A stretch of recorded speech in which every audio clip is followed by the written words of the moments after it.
Welcome to the Sleepy Scientist, a quiet corner of the internet where curiosity and calm live side by side. If you're settling in for the night, make yourself comfortable. Let the noise of the day fade away and allow your thoughts to drift through the quiet rhythm of science told slowly. Tonight, we're exploring one of the universe's most mysterious and beautiful ideas: quantum energy. It's the energy that hums beneath everything, from the faint glow of a star to the still air between atoms. You can't see it, you can't hold it, and yet it moves the cosmos. Before we begin, I'd love to know, where in the world are you listening from tonight? Whether you're under a blanket, lying in the dark, or gazing up at a ceiling that feels a little like a night sky, you're part of a quiet community of curious minds all winding down together.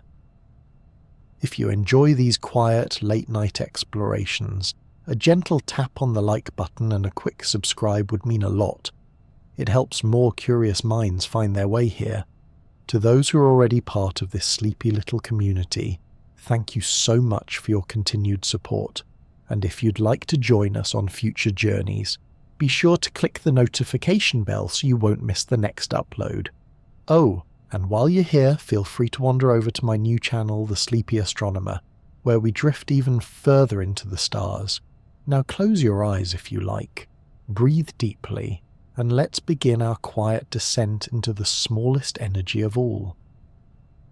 What if even the emptiest space is never truly empty? Energy.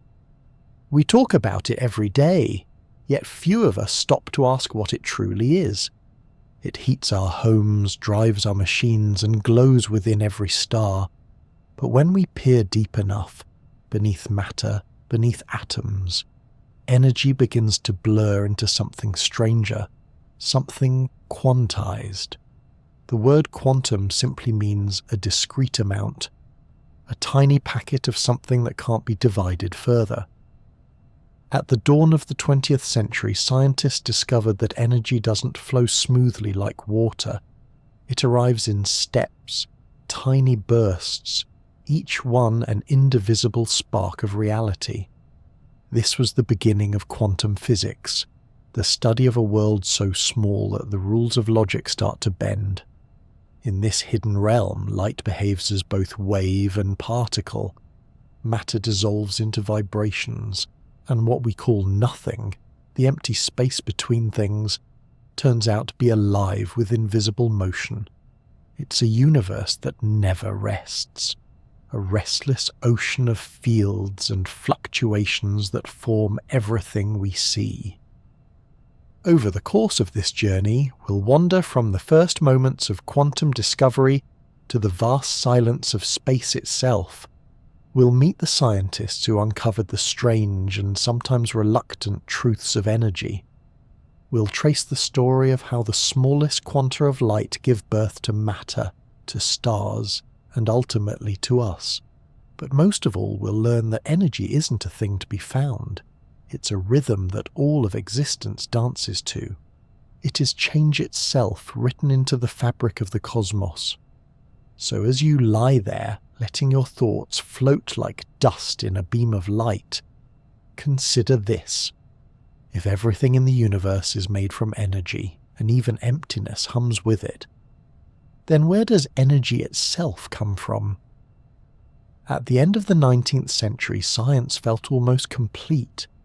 The great physicists of the day spoke of their discipline as though it were a grand house already built, with only a few small cracks left to plaster over. Gravity, motion, electricity, all were neatly described by the mathematics of Newton and Maxwell. The world seemed to follow elegant, predictable rules, yet, hidden in the glow of something as ordinary as a hot piece of metal, there was a mystery that refused to behave. When scientists heated objects and measured the light they gave off, the results made no sense. They called these glowing objects black bodies, not because they were dark, but because they absorbed all light that fell upon them. When heated, they shone in beautiful gradients of color: dull red, orange, yellow, white. But when physicists tried to calculate exactly how much energy these objects emitted at different wavelengths, the numbers exploded into nonsense. Classical theory predicted that as the wavelength of light grew shorter, as it reached toward the ultraviolet part of the spectrum, the amount of radiation should increase without limit.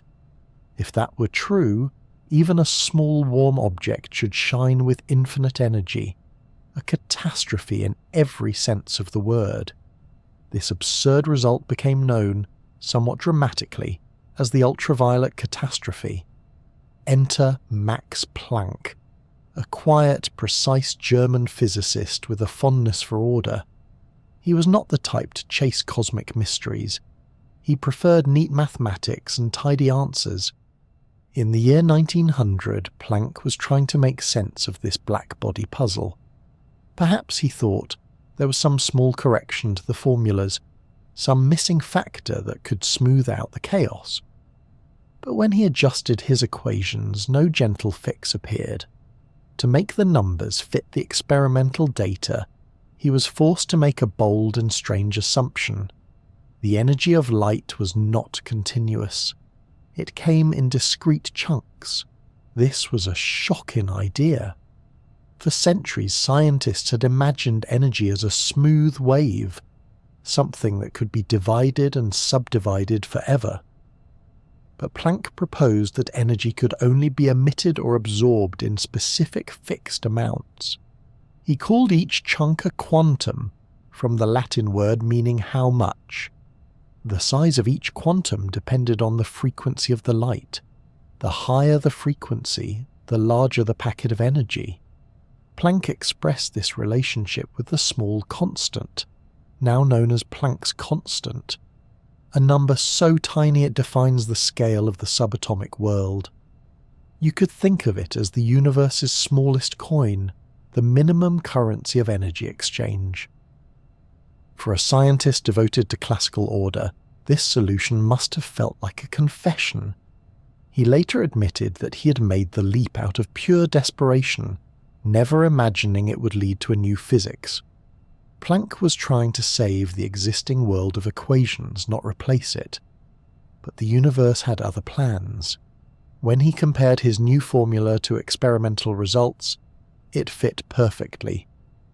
Every curve of the black body spectrum aligned like notes in harmony. In that quiet triumph, Planck had unknowingly struck the first chord of a new era. What made this so profound was not just the correction of a mathematical error, but what it implied about reality itself. If energy could only come in fixed packets, then nature was not smooth and continuous after all.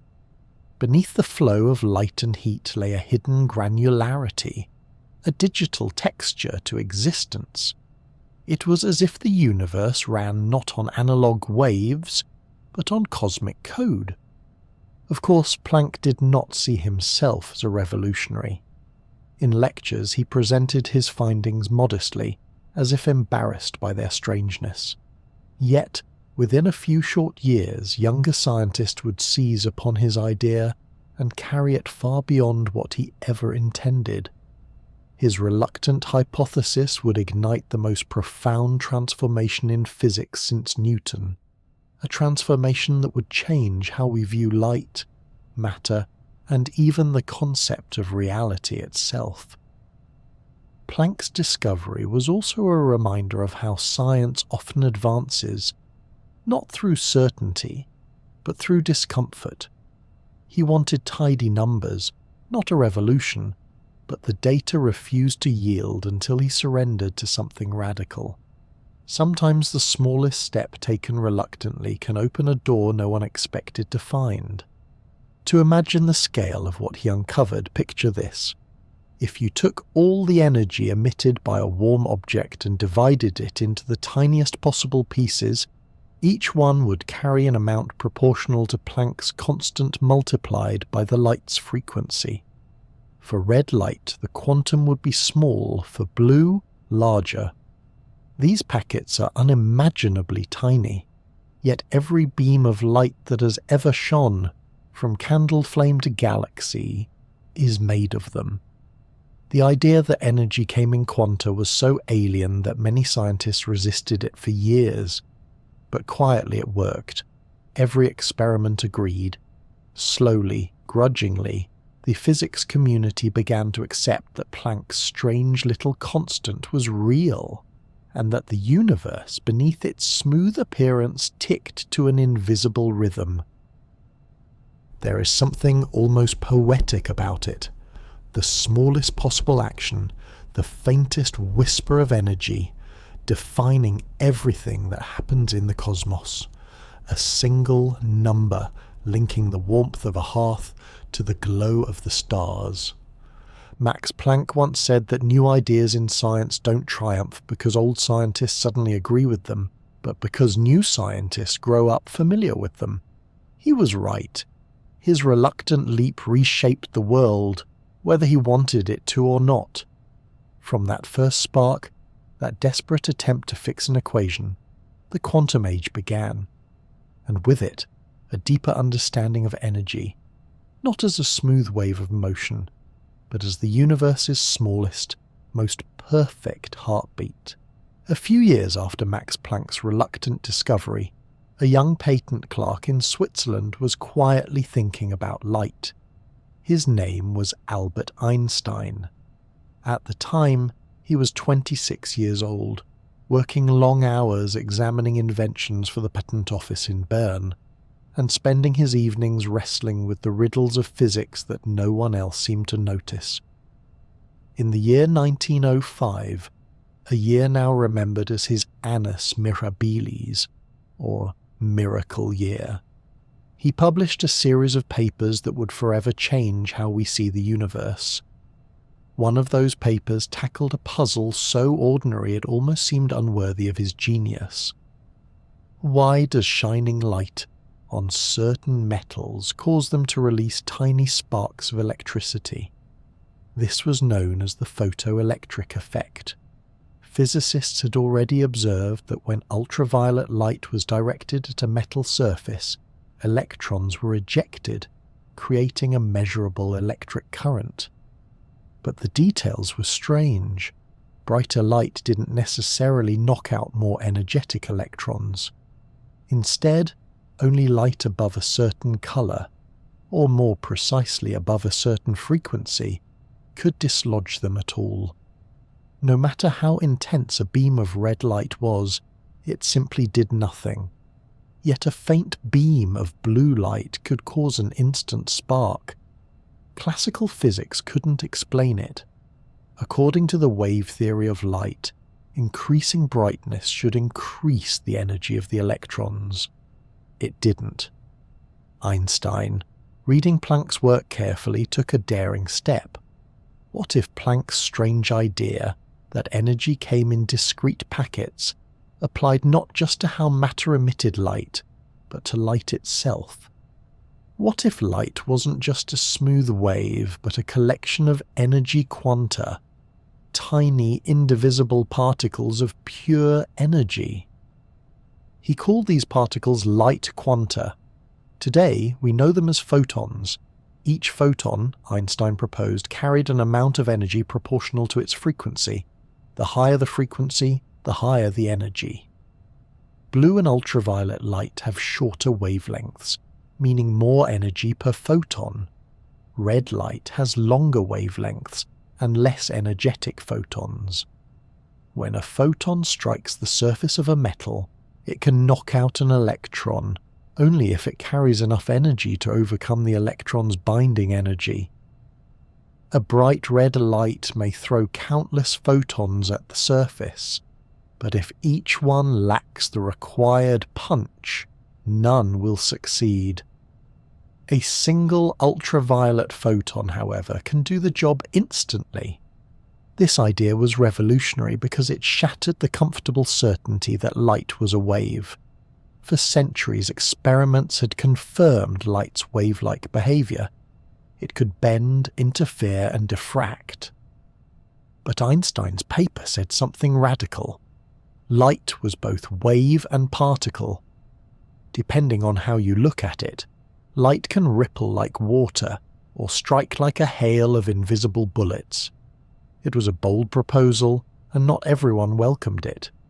Even Planck himself hesitated to accept the idea, yet experiments kept confirming Einstein's prediction. The energy of the ejected electrons depended solely on the frequency of the light, exactly as his equations described. The photoelectric effect was not only real, it became one of the most precisely verified phenomena in modern physics. Decades later, this discovery would earn Einstein the Nobel Prize, not for relativity as many assume, but for his explanation of light quanta. In everyday life, this strange behavior is all around us. Every time sunlight hits a solar panel, photons are absorbed by atoms in the panel's surface. Their energy knocks electrons loose, creating an electrical current. The same principle Einstein described in 1905. The light shining on your phone's camera sensor, the glow of an LED light, even the operation of automatic doors that use photosensors, all rely on the photoelectric effect.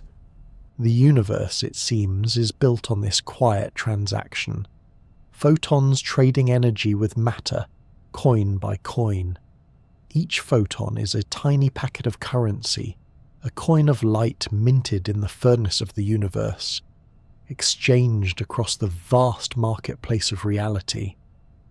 Some are forged in the heart of stars, some in your living room lamp, but all obey the same rule. No photon can give more or less energy than its frequency allows. This discreteness was more than a clever fix for an experimental problem. It was a profound shift in how scientists understood the world. Classical physics imagined energy as something smooth and continuous, like a flowing river. Einstein showed it could also behave like a shower of pebbles, and yet light never stopped being a wave. It was somehow both. This paradox would haunt and inspire physicists for the rest of the century. How can something be two things at once? How can a single beam of light travel like a wave but hit like a particle? Einstein didn't pretend to solve that puzzle. He merely pointed out that the evidence demanded it. The universe, he suggested, doesn't owe us simplicity. It only asks us to pay attention. There's something almost poetic in the idea. Imagine a beam of sunlight streaming through a window. To your eyes, it's a single, continuous ray. But in truth, it's an orchestra of photons, each one vibrating at its own frequency, each carrying a precise quanta of energy across the emptiness of space. They travel together for millions of years, only to end their journey by striking your skin, warming it by the smallest imaginable degree. That warmth, the comforting touch of sunlight, is the sum of countless tiny collisions, each photon giving up its energy to your atoms. Einstein's light quanta forced science to accept that nature is more mysterious than intuition suggests. It blurred the boundaries between energy and matter, between waves and particles, between the seen and the unseen. And perhaps most intriguingly, it hinted that the universe might be built from information, discrete packets of energy behaving like notes in a cosmic symphony. When you think about it, every light you've ever seen, every candle flame, every distant star, is telling the same story. It's a stream of photons, messengers from somewhere else, each one carrying its precise quantum of energy, unbroken, unchanged since the moment it was born. And so, from a small mystery involving a bit of metal as a beam of light, Einstein made the invisible tangible. He turned Planck's abstract quanta into something that could be measured, tested, and felt. He showed that light itself is both wave and particle, both continuous and discrete. both elegant and strange. A century later, the photoelectric effect still powers much of our modern world. Yet it also reminds us that even the most familiar things, like the light pouring through your window, are woven from mysteries deeper than imagination. Light, after all, is not just illumination. It is the universe communicating through energy, one photon at a time.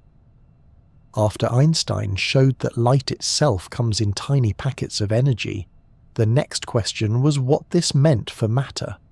If light was quantized, could atoms be too? In the early years of the 20th century, atoms were still mysterious, tiny, invisible structures that seemed to defy explanation. Scientists knew they contained electrons and a positive nucleus, but no one understood why atoms gave off light in such precise colours, or why those electrons didn't simply spiral into the centre like miniature planets falling into a sun. It was a Danish physicist named Niels Bohr who found a clue, and he did it by listening carefully to the music of the atom.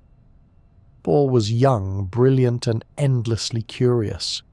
In 1913, while working in England, he began to reimagine the structure of the atom using the new quantum ideas that Planck and Einstein had revealed. He proposed something radical, that electrons could only occupy specific orbits around the nucleus, each corresponding to a distinct energy level. They couldn't exist in between these levels, any more than you could stand halfway up a staircase without a step beneath you. In Bohr's picture, an electron moving in its allowed orbit was perfectly stable. It would not lose energy or crash into the nucleus. Only when it jumped from one orbit to another did it emit or absorb a photon, a packet of light energy equal to the difference between the two levels. The greater the gap, the higher the frequency of the photon. This simple idea explained at last why atoms emitted light in such sharply defined colours. If you pass the light from a glowing gas through a prism, it doesn't form a continuous rainbow but rather a set of thin, bright lines, a barcode of colour. Each element has its own unique pattern. Hydrogen, for example, produces distinct red, blue, green, and violet lines. These lines puzzled scientists for decades, but Bohr's model suddenly made sense of them. Each line represented a specific energy jump made by an electron within the atom. Every atom had its own internal ladder of energy levels, and those ladders were different for every element. It was as though every atom played its own tune in a universal orchestra, each note produced by an electron's leap between levels. Every atom hums a melody. Light is its song. The bright streaks of colour you see from burning elements are that atomic music made visible. Bohr's model was simple yet powerful. It worked perfectly for hydrogen, the simplest atom of all. Later refinements by other scientists would show that the story was more complicated for heavier atoms, but the principle remained.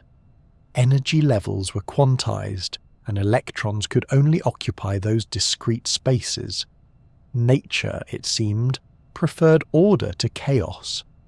This quantization also explained why matter is stable. In classical physics, an orbiting electron should lose energy continuously and spiral inward, collapsing the atom in a fraction of a second.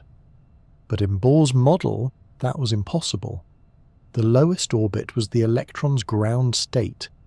It could not fall any lower without violating the rules of quantization. In effect, the universe had built safety rails into the atom itself. Bohr's idea might sound abstract, but its fingerprints are everywhere. The very colours we see in the world, the red of a sunset, the blue of the sky, the green of a leaf, all depend on which photons are absorbed or emitted by atoms and molecules. When an atom absorbs a photon, one of its electrons jumps up to a higher energy level. When it releases a photon, the electron falls back down, releasing light of a specific wavelength. You see this most clearly in the glow of a neon sign. When electricity passes through the gas inside the tube, it energizes the neon atoms, exciting their electrons to higher orbits. As those electrons return to their original states, they emit light of a particular reddish-orange color. Change the gas, argon, helium, krypton, and you get new colors, each the signature of that element's quantum structure. Every glowing sign is a public display of atomic precision, a quiet concert of electrons jumping between notes. The same principle explains the colors of stars.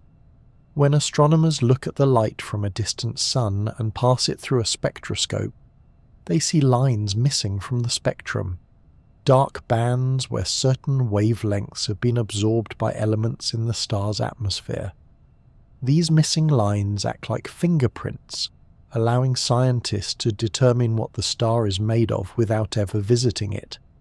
We can identify hydrogen, helium, sodium, iron, and even trace amounts of rare elements, all because electrons obey Bohr's quantized rules.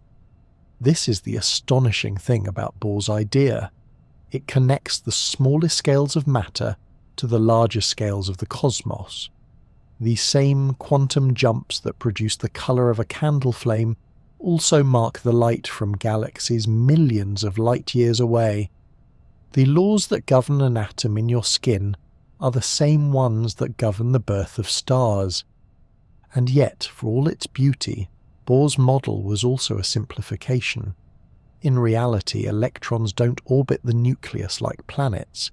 They exist as standing waves, spread out like clouds of probability. But Bohr's insight was still a monumental step. It gave scientists a language for describing atomic behavior that matched experiment with elegant precision. It also gave the world a new kind of aesthetic. The idea that atoms had allowed states and forbidden zones suggested a deep harmony in nature. Electrons couldn't improvise or wander freely. They could only leap between the notes written into their structure. Electrons don't do improvisation, only precise solos. Their movements, while invisible, create the literal color of the world. Bohr's success inspired a generation of physicists to explore the strange new landscape of the quantum world. The patterns he discovered in the spectrum of hydrogen became a map for understanding the building blocks of matter. And though later theories would expand and refine his model, the heart of it remains as true today as it was in 1913. Energy is not continuous. It comes in distinct, countable amounts. Every time light flashes from a spark, every time you see the shifting colours on the surface of a soap bubble, you are watching the quiet arithmetic of energy levels. The glow of a neon sign, the twinkle of a distant star, even the way your eyes detect light, all of it depends on the same rule that Bohr set down. Electrons live in precise patterns, and light is the language they use to communicate. It is humbling to realize that the universe, at its most fundamental level, runs not on chaos, but on rhythm. Every element contributes its own tones and harmonics, its own subtle frequencies, to the grand composition of existence. The atoms that make up your body are playing too, their electrons forever shifting and humming, releasing tiny flashes of light too faint to see. If you could somehow hear them, the entire cosmos would sound like a symphony of vibration and exchange, a billion instruments playing in perfect mathematical time. And all of that began with a simple idea, that electrons are not free to go wherever they please, but must step carefully between their allowed energies. From the first spark of Planck's quantum to the structure of atoms themselves, the universe revealed that its foundation is made not of matter or motion, but of patterns, energy arranged in steps, like notes on a cosmic scale. Every atom hums a melody, and light, quite literally, is its song. By the early 1920s, the picture of the atom was beautiful but incomplete.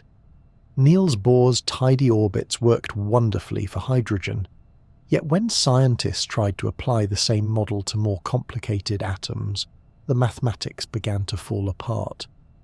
Electrons were not behaving like miniature planets after all. They seemed to exist in ways that defied location, appearing both here and there, moving and not moving all at once. The classical image of an orbiting particle, elegant as it was, simply couldn't capture their true nature. Something deeper was needed, a way of describing matter that embraced its strangeness instead of forcing it into old patterns. In 1926, an Austrian physicist named Erwin Schrödinger began to think differently. He had been fascinated by waves ever since childhood, by how vibrations on a string could form standing patterns of sound. The idea that matter itself might behave like a wave had been proposed earlier by Louis de Broglie, a French prince-turned-physicist, who suggested that every particle has a wavelength related to its momentum. It was a bold concept. Perhaps electrons didn't orbit the nucleus like tiny marbles, but flowed around it like ripples around a stone. Schrödinger decided to take that idea seriously, and to write down the mathematics that could describe it. The result became known as the Schrödinger equation, a deceptively simple formula that would change physics forever.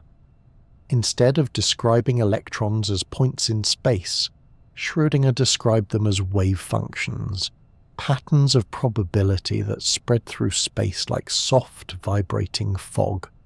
The wave function didn't tell you where the electron was, it told you where it was likely to be. Its peaks represented high probabilities, its troughs low ones. The act of measurement, observing or interacting with the electron, would cause this hazy cloud of potential to collapse, revealing one concrete outcome from the many possibilities. It was an astonishing idea. The atom was not a clockwork system of moving parts, but a shimmering blur of probabilities. Within it, energy and matter merged into one seamless dance of chance and structure. Where Bohr's atom had sharp orbits, Schrödinger's atom had standing waves, continuous and elegant patterns of vibration that wrapped perfectly around the nucleus. The allowed energy levels of the atom corresponded to wave patterns that fit neatly, without overlap or interruption. Just as a guitar string can only vibrate at certain frequencies, electrons could only exist in wave forms that resonated perfectly with the space around the nucleus. This picture explained why electrons could only occupy discrete energy levels. If a wave didn't fit, it simply couldn't exist. Energy quantization wasn't arbitrary. It was the geometry of the wave itself.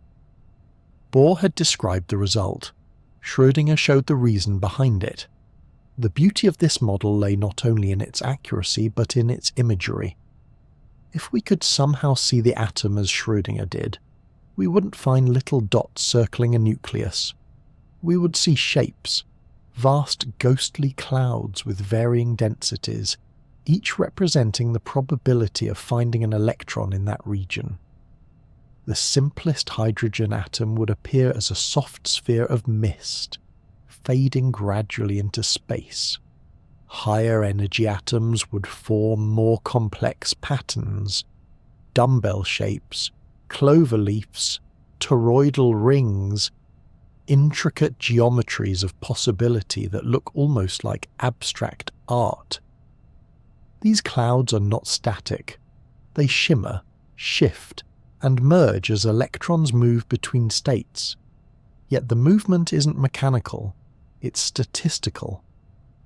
The atom's architecture is defined by probability itself, the idea that something so concrete, the matter that makes up your body, your desk, and the world around you, could be built upon uncertainty was both thrilling and unsettling. For many physicists, including Schrödinger himself, this probabilistic nature of reality was difficult to accept. He once joked that he did not like the concept of jumping electrons or randomness in fundamental laws. But the experiments kept proving him right. Wherever scientists looked, they found that the mathematics of wave functions predicted nature's behavior with breathtaking precision. It is strange to think that the universe is built not from certainty, but from possibilities weighted by likelihood. Yet, paradoxically, this surrender of precision gave physics more power than ever. With Schrödinger's equation, scientists could predict how atoms bind together to form molecules, how materials conduct electricity, and even how stars fuse elements in their cores. Chemistry itself became an expression of wave patterns, an art of probability sculpted by energy. If you pause to picture this world, it's hauntingly beautiful.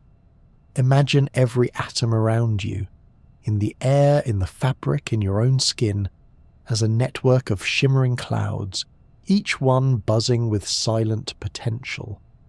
The space that seems empty between nucleus and electron isn't truly empty. It's filled with the hum of mathematical possibility.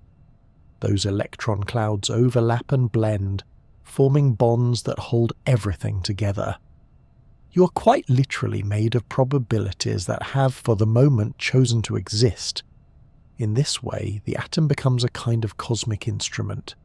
Each allowed wave pattern corresponds to a particular energy level, a distinct note in the atom's song.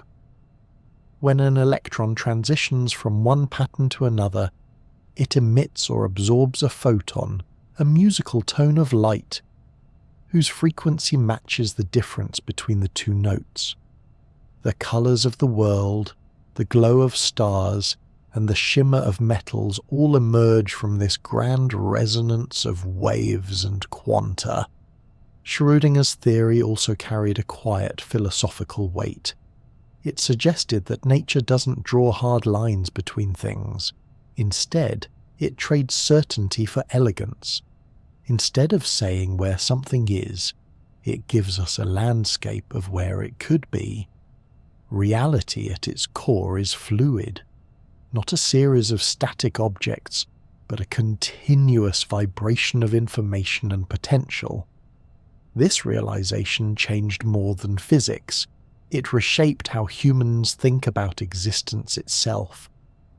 Einstein famously disliked this uncertainty, muttering that God does not play dice with the universe. But the quantum world doesn't ask for approval. It simply is, the dice roll whether we watch or not. And curiously, the randomness is not chaotic but ordered, following strict statistical laws that make the unpredictable, in a sense, predictable after all. Today, the shapes predicted by Schrödinger's mathematics can be visualized with computers, revealing a hidden architecture beneath everything. These visualizations are astonishingly intricate, layers of symmetry and geometry that rival the patterns in snowflakes or seashells. Every orbital shape, every subtle fold of probability is a product of energy finding the most harmonious way to exist. When you look around and see the solidity of the world, it's easy to forget that it's all built on uncertainty. Yet this uncertainty is what allows atoms to form bonds, molecules to flex and twist, and life to adapt and thrive. A perfectly rigid, deterministic universe would be sterile. It's the tiny flickers of chance, the wave of potential beneath every particle that make the universe alive with creativity. So, the next time you picture an atom, don't imagine little spheres whirling around a nucleus. Instead, imagine music frozen in space, stand in waves of energy resonating in harmony. Within each vibration lies the possibility of light, of matter, of everything we know. And perhaps that is the most elegant truth of all, that existence is not a thing, but a melody, a quantum wave, endlessly resonating, shaping the patterns of reality, beautiful, uncertain, and profoundly alive. In the strange world of the quantum, even the act of looking can change what you find. This isn't just poetic language, it's one of the most profound discoveries in science. In the 1920s, a young German physicist named Werner Heisenberg stumbled upon a truth so unsettling that even Einstein found it hard to accept. Heisenberg showed that nature places a fundamental limit on what can be known at the same time. The sharper you try to measure one property of a particle, the blurrier another becomes. It's called the uncertainty principle, though that word, uncertainty, doesn't quite do it justice. It isn't about human error or clumsy instruments. It's about the fabric of reality itself. Even in a perfect experiment, no amount of cleverness can break this rule. If you try to measure an electron's exact position, you lose track of its momentum. Pin it down, and its movement becomes unknowable. Watch how fast it moves, and it blurs into a smear of possibility. It's as if nature insists that precision must always be paid for with mystery. Heisenberg's idea was revolutionary. Until then, physicists assumed that if they could build better tools, they could eventually know everything about a system, exactly where every particle was and how it moved. But the quantum world refused to cooperate. At tiny scales, measurement itself becomes part of the story. To see an electron, you must shine light on it, but the photons you use to observe it also strike it, nudging it out of place. There's no way to peek without poking. Observation and disturbance are inseparable. The principle can be written in a single line of mathematics, but its meaning is far deeper than a formula. It tells us that reality is not a static picture waiting to be examined. It's an active, restless dance. Every particle jitters with intrinsic uncertainty, as though reality itself jiggles too fast for stillness. That jitter, though invisible, is the engine of everything that happens. To understand how profound this is, imagine a violin string vibrating in the dark. The exact position of the string at any moment can never be pinned down. It's constantly moving through a range of possibilities. The vibration is the music. Without that motion, there would be silence. In the same way, the universe's inability to stay perfectly still is what gives rise to energy itself. The tremble of uncertainty is what keeps existence alive. Heisenberg's uncertainty also applies to time and energy. You can't know both with perfect accuracy. The shorter the duration you examine, the less precisely energy can be defined. This isn't a flaw. It's a permission slip written into the laws of physics. For incredibly brief moments, energy can fluctuate, appearing or vanishing like sparks in darkness, as long as it balances out in the end. Nature allows these tiny loans of energy, provided they're repaid almost instantly. These momentary fluctuations are not just theoretical, they happen everywhere, constantly. Even in what we call empty space, virtual particles flicker into and out of existence, borrowing energy from nothingness and then returning it before anyone can catch them. They live for unimaginably short times, trillionths of a second, yet their presence leaves a measurable imprint. The attraction between two uncharged metal plates in a vacuum, known as the Casimir effect, arises from this restless sea of temporary particles. The vacuum, it turns out, is never truly empty. It is an ocean of potential energy and perpetual motion. When you think about it, this restlessness is comforting. The universe is not static or mechanical, but alive with activity, even in its quietest moments. Stillness, in the absolute sense, doesn't exist.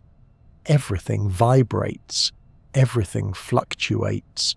Even the atoms in your body tremble with quantum uncertainty, their electrons forming shifting clouds of probability. This blurring between what can and cannot be known also forces us to rethink what it means to understand something. For centuries, science sought to describe the world in perfect detail, to measure, predict, and control. Heisenberg's discovery gently reminds us that total control is an illusion. The closer you look, the more the world slips through your fingers. But far from being a failure, this uncertainty is a source of freedom. It allows creativity, complexity, and life itself. If particles could be pinned down precisely, if the universe were perfectly predictable, nothing new could ever happen. There would be no surprises, no spontaneity, no change. The uncertainty principle ensures that the future is not carved in stone but carved in mist. It leaves room for the universe to breathe. Einstein, ever the realist, was deeply troubled by this notion. He famously remarked that God does not play dice with the universe. But quantum mechanics cheerfully replied that not only does God play dice, the dice are still rolling, everywhere, all the time. And the astonishing thing is that this cosmic randomness doesn't lead to chaos. It averages out to produce the stable, ordered world we see. From the jittering of electrons comes the solidity of matter. From chance arises pattern. You could say that the uncertainty principle is the heartbeat of quantum energy. Those tiny fluctuations, the inability of particles to sit perfectly still, are what make phenomena like zero-point energy possible. Even at absolute zero temperature, when all thermal motion has stopped, the uncertainty principle ensures there's still a faint vibration left, a whisper of energy that can never be removed. The universe, it seems, refuses to go completely quiet. This is more than an abstract scientific fact. It's a profound philosophical statement. It means that change is built into existence. The smallest building blocks of nature are restless not because they want to be, but because they must be. Reality doesn't pause.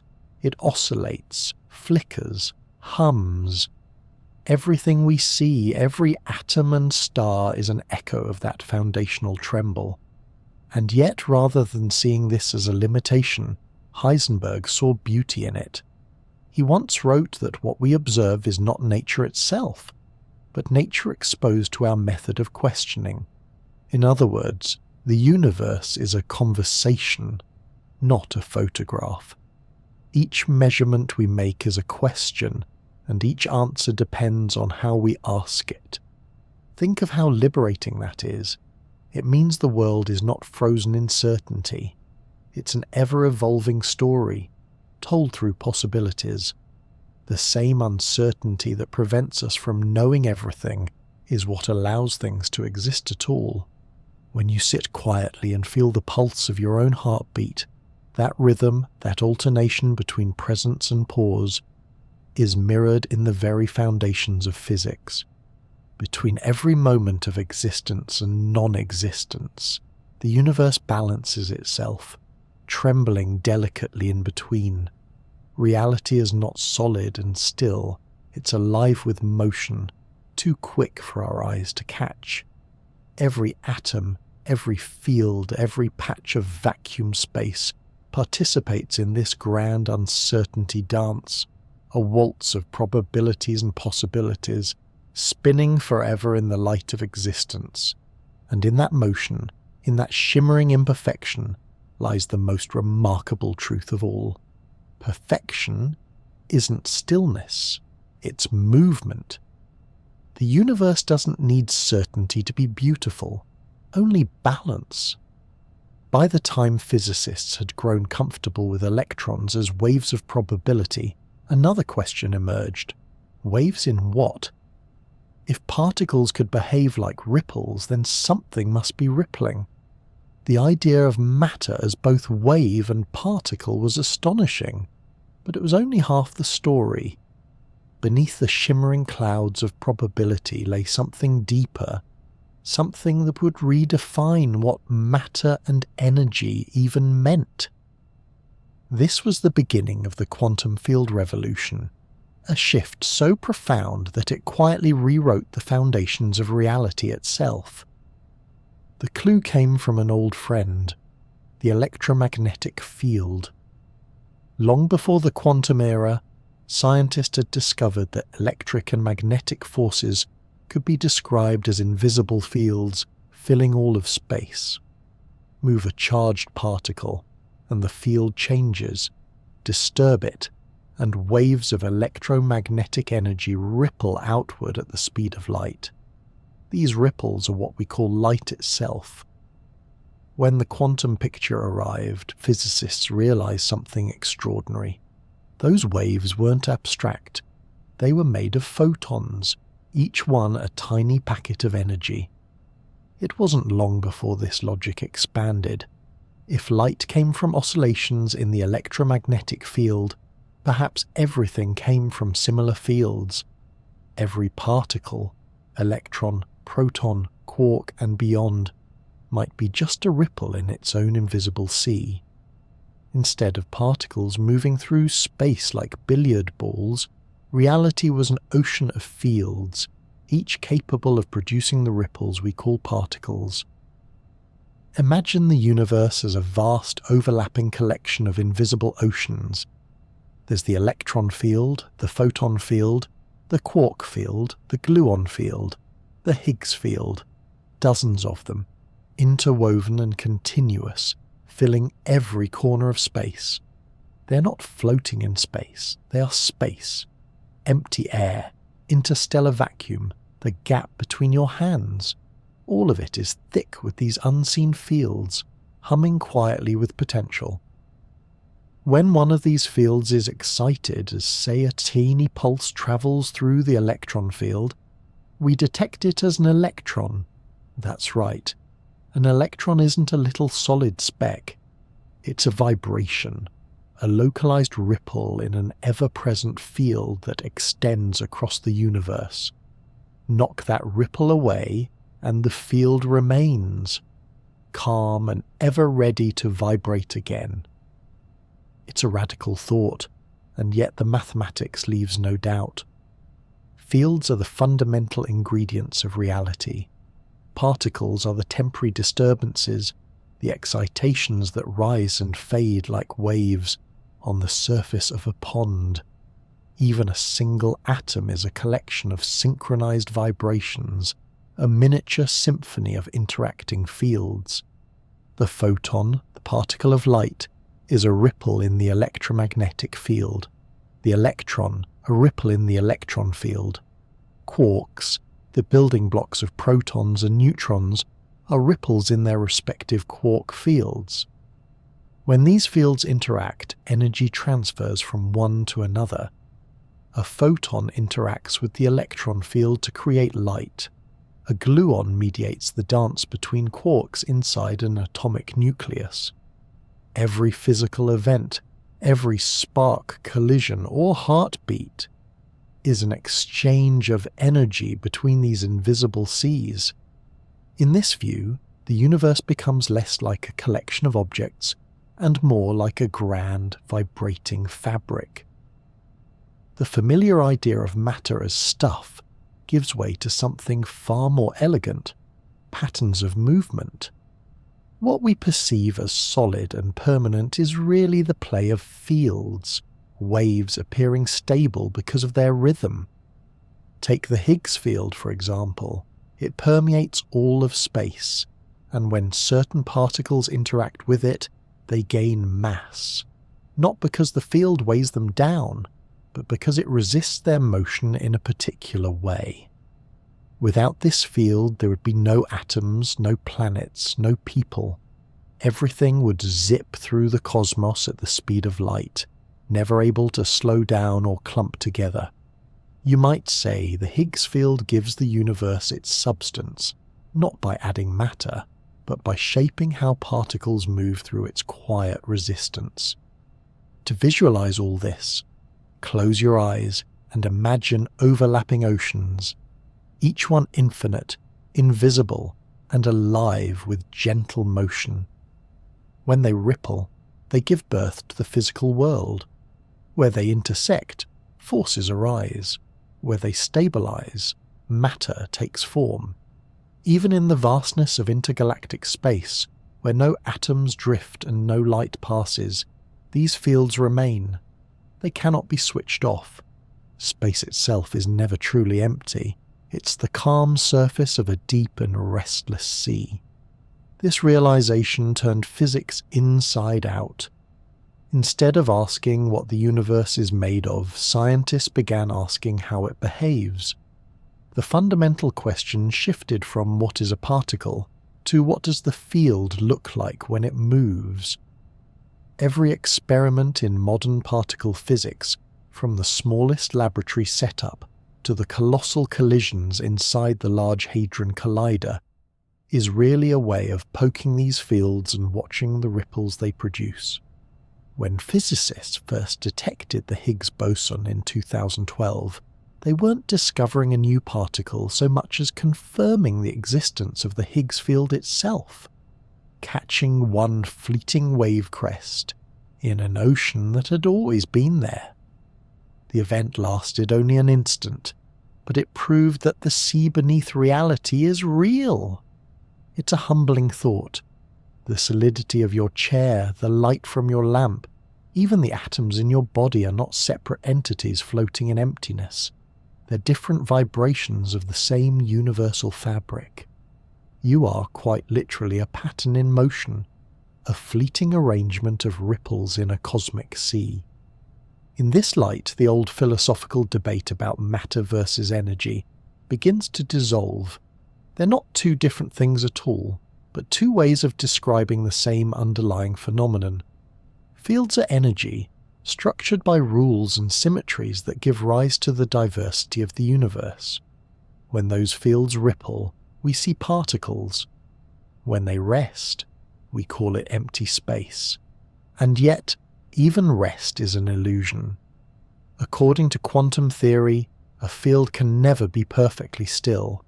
The uncertainty principle guarantees a faint vibration even in the absence of particles, a baseline hum known as zero-point energy.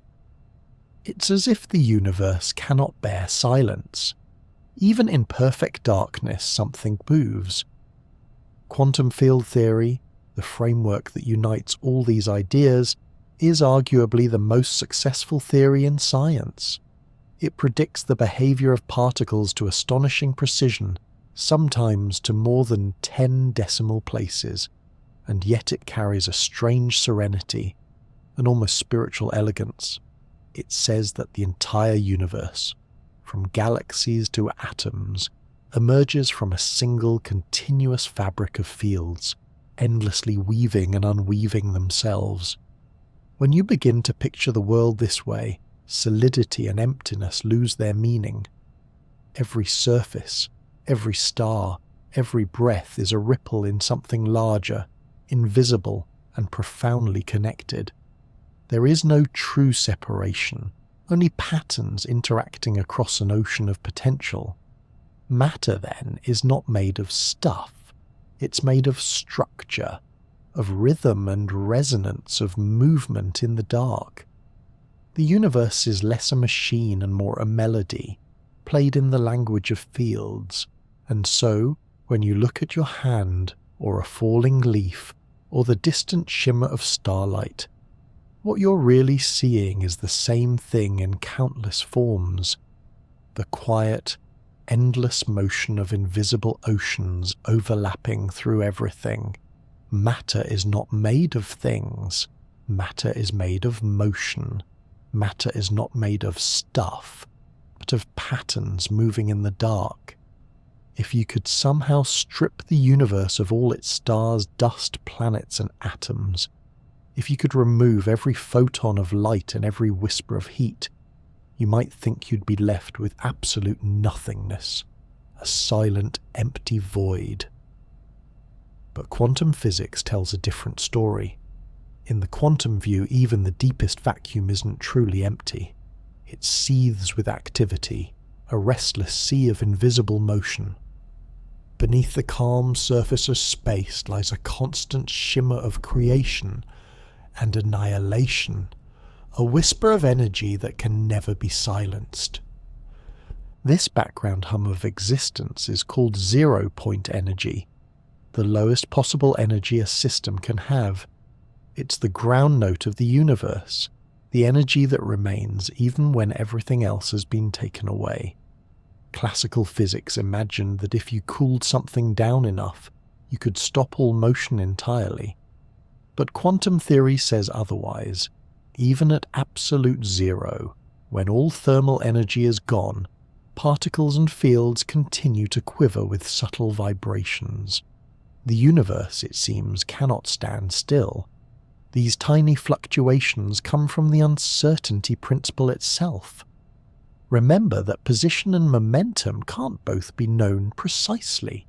If a field were completely motionless, its energy and its rate of change would both be exactly defined, something quantum mechanics forbids. So the field must always have a little motion left, a little uncertainty. It wobbles, even in nothing, and that perpetual wobble gives the vacuum its faint but irreducible energy. To visualize it, imagine trying to calm a bowl of jelly so that every ripple disappears. You can wait as long as you like, but even the tiniest vibration, a passing sound wave, a whisper of gravity, will stir it again. The vacuum of space behaves the same way. It quivers with microscopic ripples of energy that can never be fully smoothed out. These ripples have real, measurable effects. Quantum fields are constantly creating pairs of virtual particles, tiny flashes of matter and antimatter that appear, borrow a bit of energy, and vanish almost instantly. They're called virtual because they don't last long enough to become real, stable particles, but for the briefest instant they affect the world around them. They tug on nearby atoms, shift the paths of electrons, and even influence the forces between objects. One of the strangest proofs of this invisible motion came in the 1940s with a Dutch physicist named Hendrik Casimir. He imagined placing two perfectly smooth metal plates extremely close together, just a few billionths of a meter apart, and wondered what would happen. According to classical logic, nothing should occur. After all, the plates are uncharged, the vacuum between them empty. But Casimir's calculations told a different story. The quantum fluctuations in the vacuum would behave differently between the plates than outside them. Only certain wavelengths of virtual energy could fit in that narrow gap, meaning there would be slightly less vacuum energy inside than outside. The result? The plates would be pushed together, not by any mechanical force but by the pressure of empty space itself. This became known as the Casimir effect, one of the most striking demonstrations that nothing is far from empty. Later experiments confirmed Casimir's prediction with remarkable accuracy. Even in the quietest void humans can create, the vacuum pushes back. It's almost paradoxical, emptiness exerting force. And yet, once you understand that the vacuum is not absence but presence, the paradox fades. The fields that fill all of space are never at rest.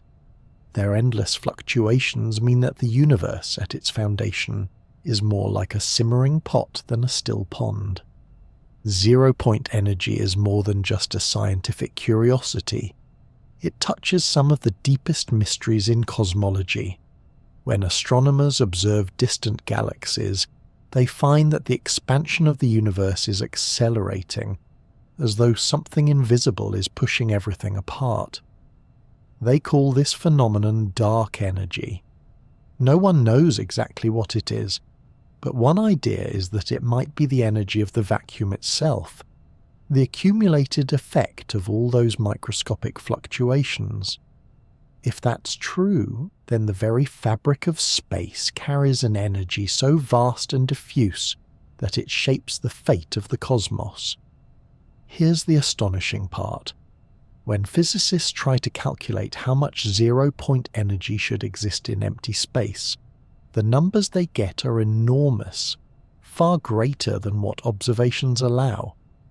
In fact, the predicted value is off by an almost unimaginable factor, sometimes described as one followed by 120 zeros.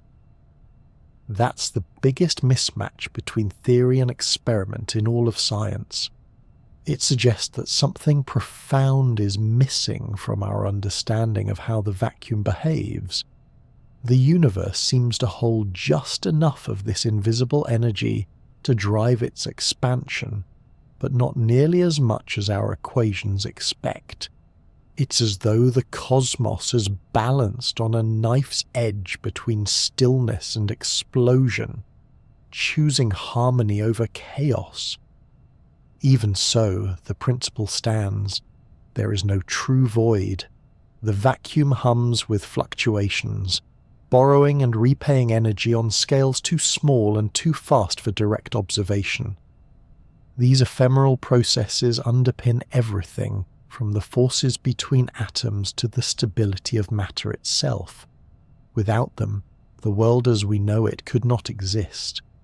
In a way, the vacuum's restlessness mirrors the balance between chaos and order that defines nature at every level. Just as the surface of the ocean hides countless unseen currents, the apparent calm of empty space conceals ceaseless motion. Every photon, every electron, every atom is built upon this background hum. The universe's quiet moments are not silent. They are filled with the faint vibration of possibility.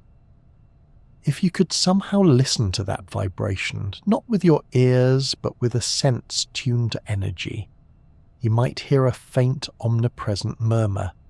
Not a sound, but a rhythm, a cosmic pulse that's been playing since the birth of time.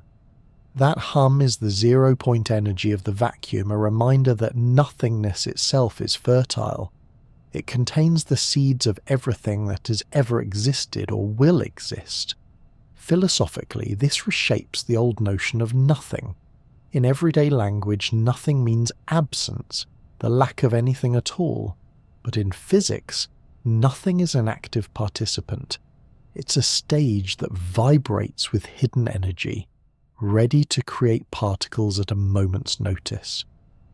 When we say the universe sprang from nothing, perhaps we mean it sprang from this restless vacuum, a nothing that was already humming with potential. It's humbling to realize that even the emptiness between galaxies isn't empty. Every cubic centimeter of space, no matter how dark or desolate, holds this background of energy. It's the ultimate paradox.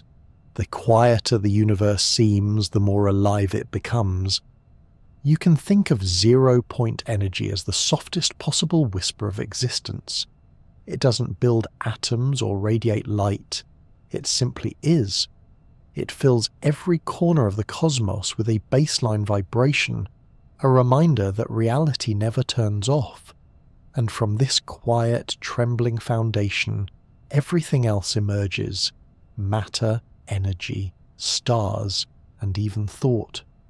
So the next time you look at the night sky and imagine the vast emptiness between those distant points of light, remember this: that emptiness is alive with motion. Invisible fields ripple, virtual particles flicker, and energy flows silently in and out of existence. Nothingness, it turns out, hums with more life than silence can hold. Whenever a scientific discovery captures the imagination, myths are never far behind. The idea of quantum energy, those endless ripples in empty space, has inspired not just physicists, but dreamers, inventors, and the occasional conspiracy theorist. After all, if even the vacuum of space is brimming with energy, surely that means limitless power waiting to be tapped. The thought is intoxicating, an infinite source of clean energy, drawn from nothing itself, fueling cities, curing scarcity, freeing humanity from its dependence on the finite. It sounds poetic, noble, and far too good to be true. The misunderstanding often begins with a kernel of real science. As we've seen, the quantum vacuum isn't empty. It teems with zero-point energy, a ceaseless background hum that can never be switched off. Measurements and experiments confirm its presence in subtle ways, through effects like the Casimir force and the stability of atoms. So it's no surprise that the imagination leaps from there to the notion of harnessing that energy, of dipping a cup into the infinite sea of the vacuum. After all, if the energy is everywhere, why can't we use it? The simple, unsatisfying answer is that nature doesn't allow it. Quantum mechanics may grant a restless vacuum, but it also enforces balance with ruthless precision. The zero-point energy of space is a kind of baseline, the lowest possible level of energy that the universe permits. You can't build a machine that extracts work from it, for the same reason you can't build a water wheel that turns in a perfectly calm pond. There's no net flow to harness, no difference, no gradient, and without a difference in energy, there's nothing to drive motion. In physics, this rule is called the conservation of energy, one of the most reliable principles ever discovered. Energy can neither be created nor destroyed, it can only change form. The dream of infinite, free power from the vacuum would require breaking that rule. It would mean drawing more energy out than was put in, getting something for nothing. And the universe, elegant though it is, does not give out freebies. To imagine why, think of zero-point energy as the ground floor of reality's building. It's the lowest level possible. You can only extract useful work by moving downhill from a higher level to a lower one, like water flowing through a turbine. But zero-point energy is the basement, the bottom of the cosmic well. You can't dig beneath it. You can't go lower. Every process we know of depends on differences between high and low energy states, hot and cold, charged and uncharged, moving and still. The quantum vacuum, for all its shimmering beauty, doesn't have that contrast. It's perfectly balanced, and that balance is precisely why everything else can exist upon it. Still, the idea persists, and perhaps it always will. There's a deep romance in the notion of hidden, limitless energy, an echo of humanity's eternal wish to transcend limitation. It has appeared in countless guises over the centuries: alchemists, philosophers, stones, perpetual motion machines, mysterious, etheric forces, and now zero-point generators. Each generation rediscovers the dream, dresses it in the language of its time, and hopes that this time perhaps the laws will bend. And yet, those very laws are what give the universe its coherence. Without conservation, without limits, there would be chaos. If energy could appear from nowhere, the delicate balances that make stars shine and atoms stable would collapse. Physics would lose its poetry because everything would be arbitrary. The constancy of natural laws, those quiet boundaries around possibility, are what make the universe intelligible and beautiful. That's not to say humanity hasn't tapped extraordinary energy sources before. The sun itself runs on quantum principles, nuclear fusion made possible by the strange dance of tunneling particles, and quantum probability. It converts matter into light with breathtaking efficiency, and even that process is constrained by physics. It follows the rules precisely, wasting nothing, creating balance where chaos might have been. Quantum energy isn't infinite power waiting to be unleashed. It's the steady hum that keeps the cosmos in harmony. Some modern discussions of zero-point energy in popular culture blur this line, using the phrase as a synonym for limitless energy source or mystical force. You'll find it in movies, speculative articles, and late-night radio shows about hidden technologies. It's a captivating idea. How could it not be? But it's not what quantum physics describes. The zero-point energy of space is a property of fields themselves, not a resource to be mined. It's part of the structure, not a prize waiting to be collected. Even scientists, when they first encountered the immensity of vacuum energy in their equations, were startled by its implications. Calculations suggested that if one could somehow release even a fraction of it, the amount would be staggering. But there's the trick. It cannot be released. It's not stored energy, it's intrinsic energy. It's not potential power waiting to be used. It is the baseline upon which all power depends. In a way, it's comforting that we can't exploit it. The vacuum's untouchable energy means that the universe remains stable. If we could drain it, we might unravel existence itself. The same hum that seems like wasted potential is what holds everything in place. When you think about it like that, the dream of infinite extraction feels less like a promise and more like a misunderstanding of beauty. The laws of physics don't deny us wonder, they create it. They are the reason why the world can be understood, why energy flows predictably, why matter coheres. If you hold a glass of water and let it sit on a table, gravity pulls it down, and the table pushes back with equal force. Nothing happens because the forces balance. The vacuum's energy is like that, a perfect equilibrium. To get useful work, you'd have to unbalance it, but the moment you try, the universe pushes back. Every attempt to tilt the scales only proves how finely tuned they already are. There's a quiet dignity in those constraints. They tell us that even in a universe bursting with energy, not all of it is ours to command. The boundaries of possibility are not obstacles, they are the architecture of existence. They make life possible, and they give meaning to effort. So while the idea of limitless free quantum power is appealing, it's the limits themselves that make the real story extraordinary. We can admire the hum of zero-point energy, feel awe at its presence, and still respect the cosmic balance that keeps it beyond our reach. In the end, that's perhaps the most beautiful lesson quantum physics offers, that wonder doesn't depend on fantasy. The truth is already strange enough, vast enough, miraculous enough. We don't need to break the rules to feel amazed by the world. The rules themselves are astonishing.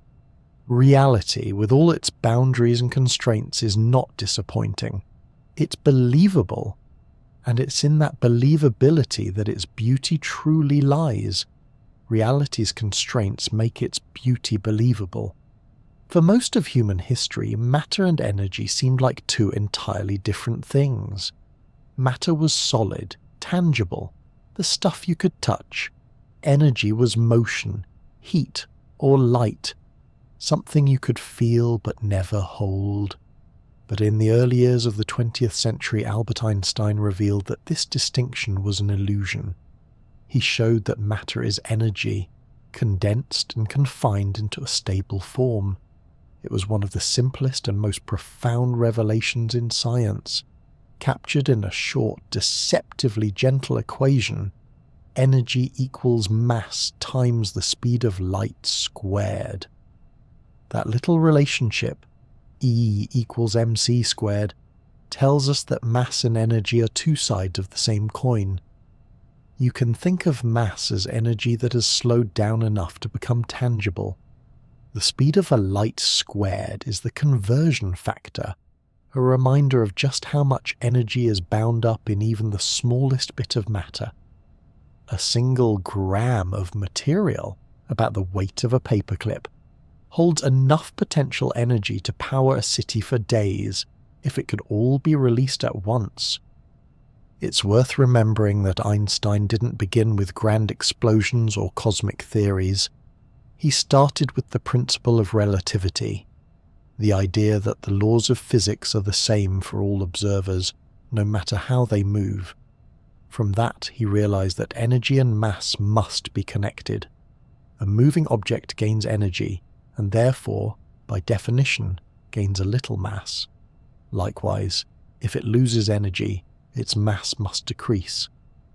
The two are inseparable. Energy can take the shape of matter, and matter can melt back into energy. At first glance, this might sound abstract, but nature demonstrates it every day. Deep within the sun, hydrogen atoms fuse together to form helium, and in that process, a small portion of their mass vanishes. It doesn't disappear into nothing. It becomes light and heat streaming out across space to warm the planets. The energy we feel from sunlight is literally the lost mass of hydrogen, transformed into radiant energy. This process works in reverse too. Energy can condense into matter given the right conditions. When two photons, particles of pure light, collide with enough energy, they can give birth to a pair of particles, an electron and its opposite twin, a positron. This is called pair creation. It's as if the energy of light becomes so intense that it curls in on itself, solidifying into matter. The electron and positron spin away from each other, mirror images made from nothing but energy. But this is a temporary existence. When those two particles meet again, they annihilate each other, releasing the exact same amount of energy they borrowed from the photons in the first place. In that instant, matter dissolves back into light. Creation and destruction, material and immaterial, all part of the same continuous cycle.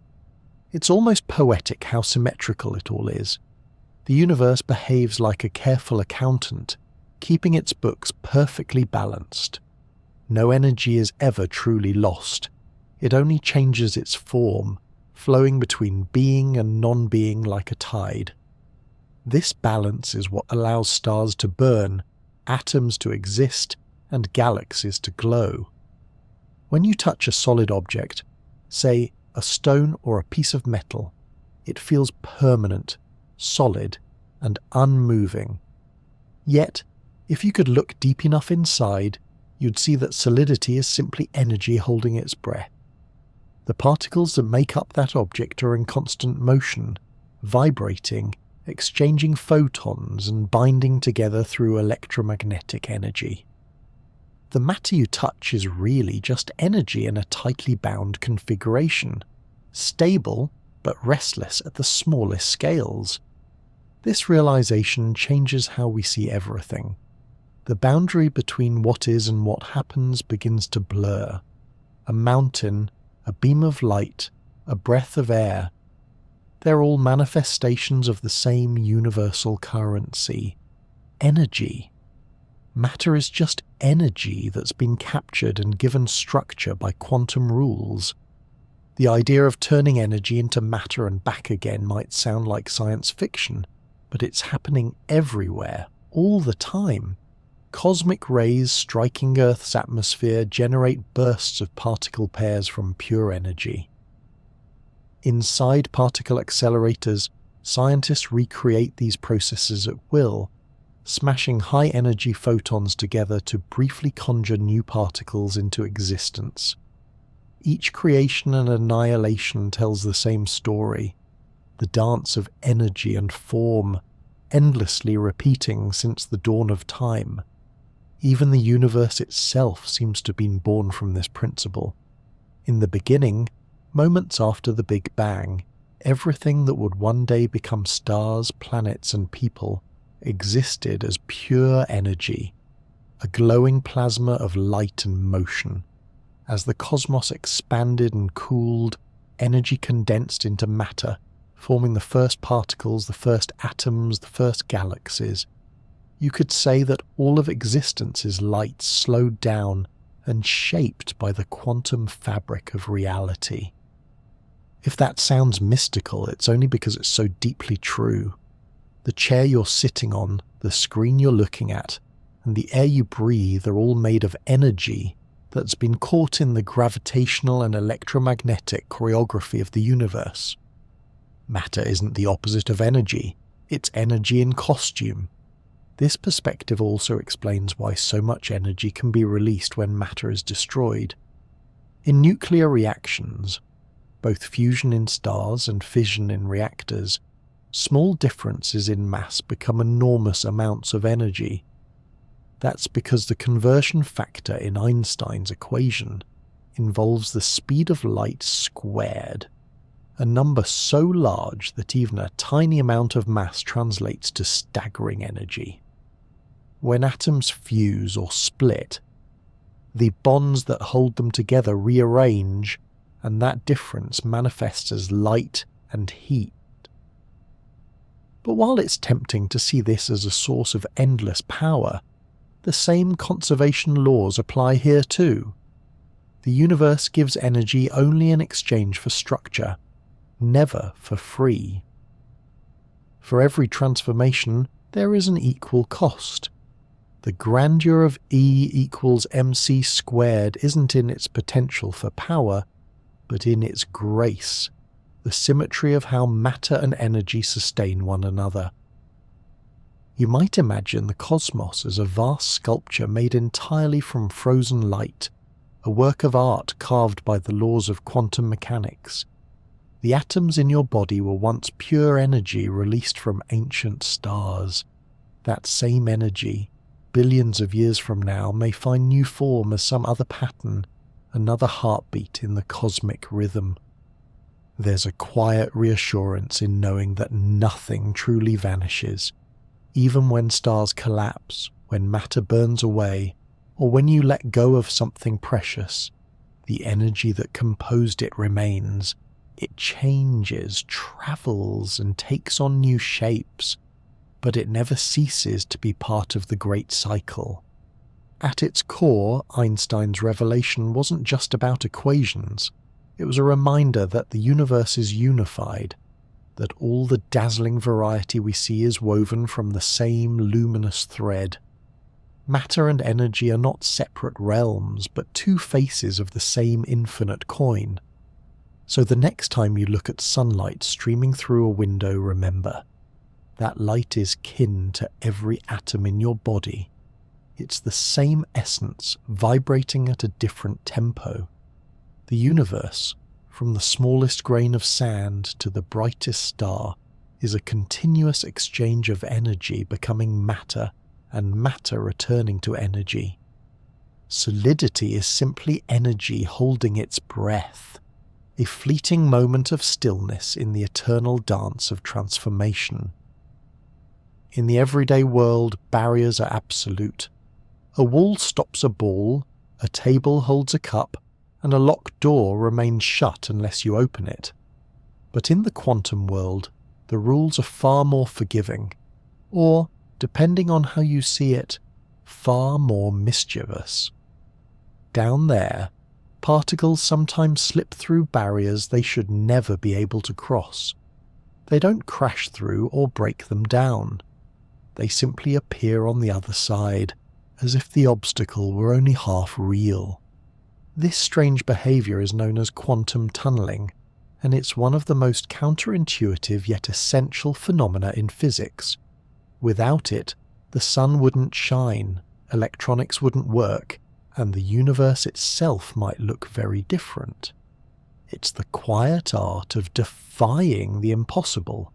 not through force, but through probability. To understand tunneling, imagine a ball rolling toward a hill. In the classical world, if the ball doesn't have enough energy to climb over the top, it simply rolls back. There's no middle ground. Either it has enough energy, or it doesn't. But in the quantum world, the ball isn't a solid object. It's a wave. A spread-out cloud of probability describing where it might be.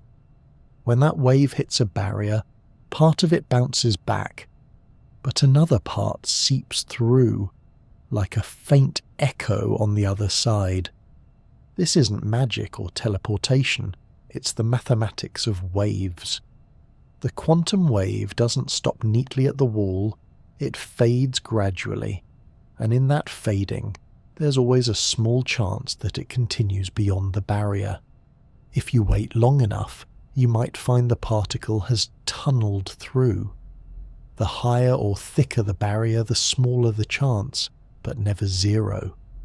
At the quantum scale, even walls have a soft-hearted side. It's a wonderful thought, really.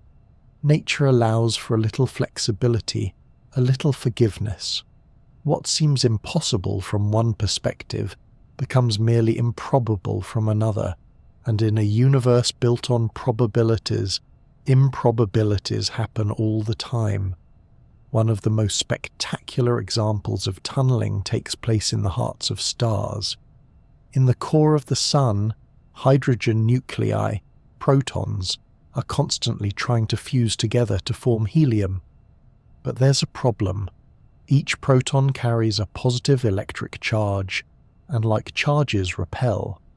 To get close enough to fuse, they would need to overcome a tremendous barrier of electrostatic force. The temperatures inside the Sun, though immense, aren't quite high enough to make that happen by brute strength alone. Yet fusion happens anyway, billions of times every second. How? Because of tunneling. The proton's quantum waves overlap, and occasionally, a proton's wave leaks through the energy barrier. The particle borrows just enough probability to find itself on the other side, where it can fuse with its partner. Without this loophole in nature's rules, the Sun would be dark and life would never have begun. Every ray of sunlight that touches your face is a quiet testament to quantum tunneling at work. The same principle explains another mysterious process, alpha decay, the way some heavy atoms naturally shed particles over time. Inside the nucleus of an unstable atom, clusters of protons and neutrons, called alpha particles, sometimes find themselves trapped by the strong nuclear force. They don't have enough energy to escape, at least not classically. But their quantum wave extends beyond the boundary of the nucleus, and every so often part of that wave makes it through. When it does, the alpha particle appears outside, carrying energy with it. It's as if the nucleus occasionally sighs, letting go of a tiny piece of itself through sheer quantum chance. Tunneling isn't confined to the realm of stars and nuclei. It's woven into the technology of everyday life. The modern world runs on semiconductors, the delicate materials that form the heart of computers and smartphones. Inside these materials, electrons move through barriers that should, by classical logic, stop them cold. Quantum tunneling allows them to flow through specific regions, creating the precise behavior that engineers design into transistors and diodes. The reason you can listen to music, read this sentence, or send a message halfway around the world is that electrons, at the smallest scales, are unbothered by human definitions of impossible. There's even a type of microscope, the scanning tunneling microscope, that uses this effect to feel the positions of individual atoms. A sharp metal tip hovers just above a surface, and electrons tunnel between the tip and the atoms below. By measuring that current, scientists can map the surface with astonishing precision, revealing not just molecules, but the patterns of their quantum states. The device that lets us see the invisible works only because particles can slip through barriers. When tunneling was first proposed, even seasoned physicists found it difficult to believe. The idea seemed absurd. How could something cross a gap without going over it? But experiments quickly confirmed it. Quantum particles do not obey the binary logic of yes or no. They live in the in-between, guided by probabilities that can never quite reach zero. The world, it turns out, isn't built from absolutes. It's built from chances. That might sound chaotic, but it's precisely the opposite. Quantum tunneling is not a violation of laws, it's a consequence of them. The rules of wave mechanics predict it perfectly. It happens not in spite of order, but because of it. The universe allows for a little randomness at the smaller scales, and out of that randomness come stars, chemistry, and life. There's something quietly poetic about this. The same principle that powers our sun also powers our electronics. The same rule that lets light escape from the heart of atoms also lights the modern world. Every tunnel, from the atomic to the astronomical, tells the same story. That possibility is never fully extinguished. It's easy to think of tunneling as strange or abstract, but it reflects something deeply natural, the idea that even boundaries have texture. In the quantum world, barriers are more like membranes than walls, soft enough for possibility to seep through. If particles can tunnel through energy barriers, perhaps it's no wonder that stars can burn for billions of years, and that life, built from improbable chemistry, can persist against the odds.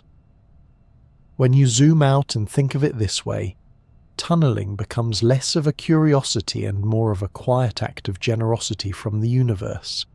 It's nature's way of saying, you may pass, even when reason says you shouldn't. And it's through this act, this improbable crossing of invisible walls, that the cosmos powers itself. The energy of stars, the birth of elements, the light that reaches us across the void, all of it depends on tunneling. It's a reminder that sometimes even the smallest chance is enough.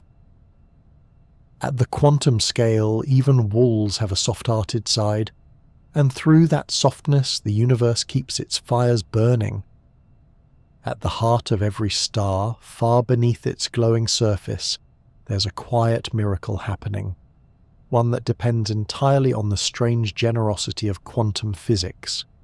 Deep in those cores, under pressures and temperatures beyond human imagining, atoms are engaged in a constant struggle between repulsion and attraction. Each atomic nucleus is positively charged, and like all positive charges, they push each other away with fierce determination. By every law of classical physics, they should never come close enough to fuse, and yet somehow they do. This paradox lies at the center of creation itself. Every glimmering point of light in the night sky, every sunrise that warms the earth, every flicker of life that depends on that warmth, all of it exists because of a delicate quantum trick called tunneling. Inside the core of a star like the Sun, hydrogen atoms are squeezed together under crushing pressure. The temperature there reaches around 15 million degrees Celsius, hot enough for the atoms to move at tremendous speeds. Still, their electrical repulsion should keep them apart. The energy they carry simply isn't enough to overcome the barrier between them. But in the quantum world, barriers are never absolute. As we've seen, particles are not little solid spheres. They are waves of probability, and those waves can overlap. When two protons in a star's heart come close enough for their quantum waves to mingle, there's tiny chance, a 1 in a billion kind of chance, that they will tunnel through the barrier and merge. When that happens, they release a flash of energy and form a new element, helium. The process is astonishingly rare for any single pair of protons, but there are an unimaginable number of them in a star's core. This is what powers the stars. Quantum tunneling, invisible and unstoppable, allows matter to fuse where classical physics says it shouldn't. It's the spark that keeps the universe alight. Each time two protons successfully fuse, a small portion of their combined mass is lost, transformed into energy according to Einstein's famous equation, energy equals mass times the speed of light squared. That energy radiates outward, bouncing between countless particles, slowly working its way to the surface over thousands of years before finally escaping into space as starlight. The glow that reaches your eyes tonight might have begun its journey long before recorded history, born in a quiet quantum event deep within the sun's heart. If you could somehow stand at the core of a star, not that you'd survive long enough to admire it, you'd see a world of perpetual creation. Particles dart and collide, quantum waves overlap, and in each instant, the improbable becomes inevitable. It's a vast, humming sea of light in the making. What's remarkable is not just that this happens, but how perfectly balanced it is. If quantum tunneling were even slightly more likely, stars would burn through their fuel too quickly, flaring out in short-lived bursts. If it were slightly less likely, fusion would rarely happen at all, and the cosmos would be cold and dark. Instead, it sits delicately in between, enough to light the universe, but slow enough to let it endure for billions of years. This improbable balance is the reason we have time, warmth, and life. Over those billions of years, fusion does more than produce light. It creates the elements themselves. The universe began with almost nothing but hydrogen and helium, the simplest building blocks. But inside stars, those simple atoms are forged into heavier ones: carbon, oxygen, nitrogen, and beyond. In the most massive stars, fusion continues through layers of elements, stacking one atop another like the rings of an onion, until iron forms at the centre, the end of the line for fusion's efficiency. When those massive stars finally die, their cores collapse and explode in titanic supernovae, scattering their forged elements across the cosmos. Every atom heavier than hydrogen or helium, including the calcium in your bones, the iron in your blood, and the carbon in your DNA, was once part of a star's heart. Those elements travelled across space for millions or even billions of years before becoming part of planets, oceans, and eventually you. It's humbling to realise that every living thing, every rock, every drop of water is a product of this process. The quiet labour of countless stars transmuting matter through quantum fire. The sun that warms your face today is part of that same story, a continuation of a lineage stretching back to the first stars that ever burned. And yet, for all its grandeur, the process itself depends on something as subtle and uncertain as quantum tunneling, the faint overlap of probability waves inside an atom. From the outside, a star seems fierce, violent, and burning. But inside, its light is born not from violence, but from delicate chance. It's not brute force that powers the cosmos, but a whisper of probability. The universe's gentle willingness to let the impossible happen once in a while. You can think of a star as an enormous self-sustaining quantum engine. Its heart converts matter into light through processes that depend on both relativity and quantum mechanics, the two great pillars of modern physics. Without the interplay of both, the star would fail. Relativity explains how mass becomes energy, while quantum mechanics explains how it happens at all. Each photon that escapes a star carries a story of those laws working in harmony, the smallest scales shaping the grandest outcomes. As that light spreads through the cosmos, it becomes the lifeblood of galaxies, fueling the chemistry of planets and the growth of living things. The warmth you feel on your skin from sunlight is ancient energy, born billions of years ago in an atomic embrace that defied the odds. That same quantum spark continues to flow outward, touching everything it meets, connecting all things in an invisible chain of energy and time. When you look up at the night sky, you're not just seeing distant points of light. You're looking at the ongoing story of quantum mechanics playing out on a cosmic scale.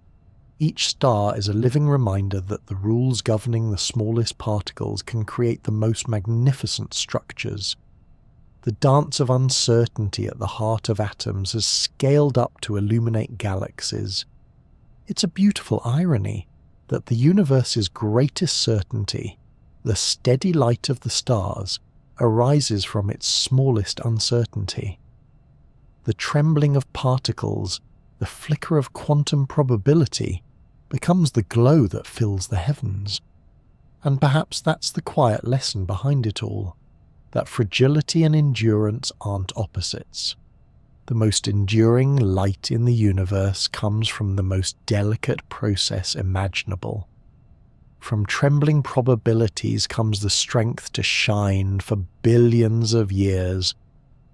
The next time you watch the sunset or trace the path of a star across the night, remember that its light began as a quantum whisper. It tunneled through barriers that should have stopped it, burned for eons in perfect balance, and crossed the cold expanse of space to reach you. You are, in a very real sense, the cooled ash of quantum fire, shaped by the fusion of stars bound by the same laws and glowing still with the borrowed light of the cosmos.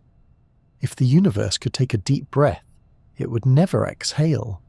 Instead, it would keep expanding, forever stretching the fabric of space itself wider and wider. That is, quite literally what it's doing right now. Every distant galaxy is moving away, and the farther it is, the faster it recedes. What's stranger still is that this expansion isn't slowing down with time, it's speeding up. Space isn't just growing, it's accelerating outward, as if something invisible were gently pressing the cosmic gas pedal. That invisible something is what scientists call dark energy, an unseen pressure that permeates the cosmos, driving everything apart. It doesn't shine, it doesn't clump, and yet it dominates the universe. Roughly 70% of all the energy in existence is dark energy, and though we can measure its effects, its nature remains one of the greatest mysteries in science. To understand where dark energy might come from, we need to return once more to the quantum vacuum, that restless sea of invisible energy we've already met. Even in absolute emptiness, quantum fields are never still. They flicker, shift, and hum with zero-point energy. It's tempting to think that this endless background activity could explain the universe's acceleration, that the vacuum's own energy is what pushes space to expand. This idea isn't new. In fact, it first appeared in the early 20th century in the equations of Albert Einstein himself.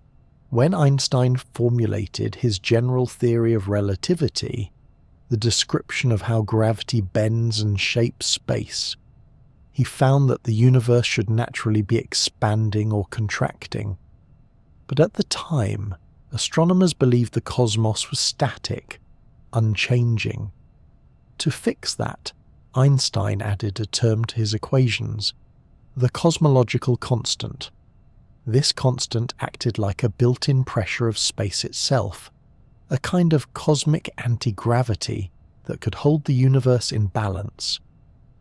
A few years later, Edwin Hubble's observations revealed that the universe was expanding after all, and Einstein reportedly called his cosmological constant the greatest blunder of his career. Yet, decades later, when scientists discovered that the expansion of the universe was accelerating rather than slowing down, Einstein's so-called blunder suddenly looked prophetic. The cosmological constant was reborn, this time as a way to describe dark energy. In modern physics, the cosmological constant is often interpreted as the energy of empty space, the vacuum energy predicted by quantum field theory. Every quantum field, even when stripped of all particles, has a residual energy that cannot be removed. Add up all those tiny zero-point contributions from every field in the universe, and you'd expect a colossal vacuum energy density, one so enormous it would blow the universe apart instantly. But when physicists actually compare those theoretical predictions to what we observe, there's a staggering mismatch.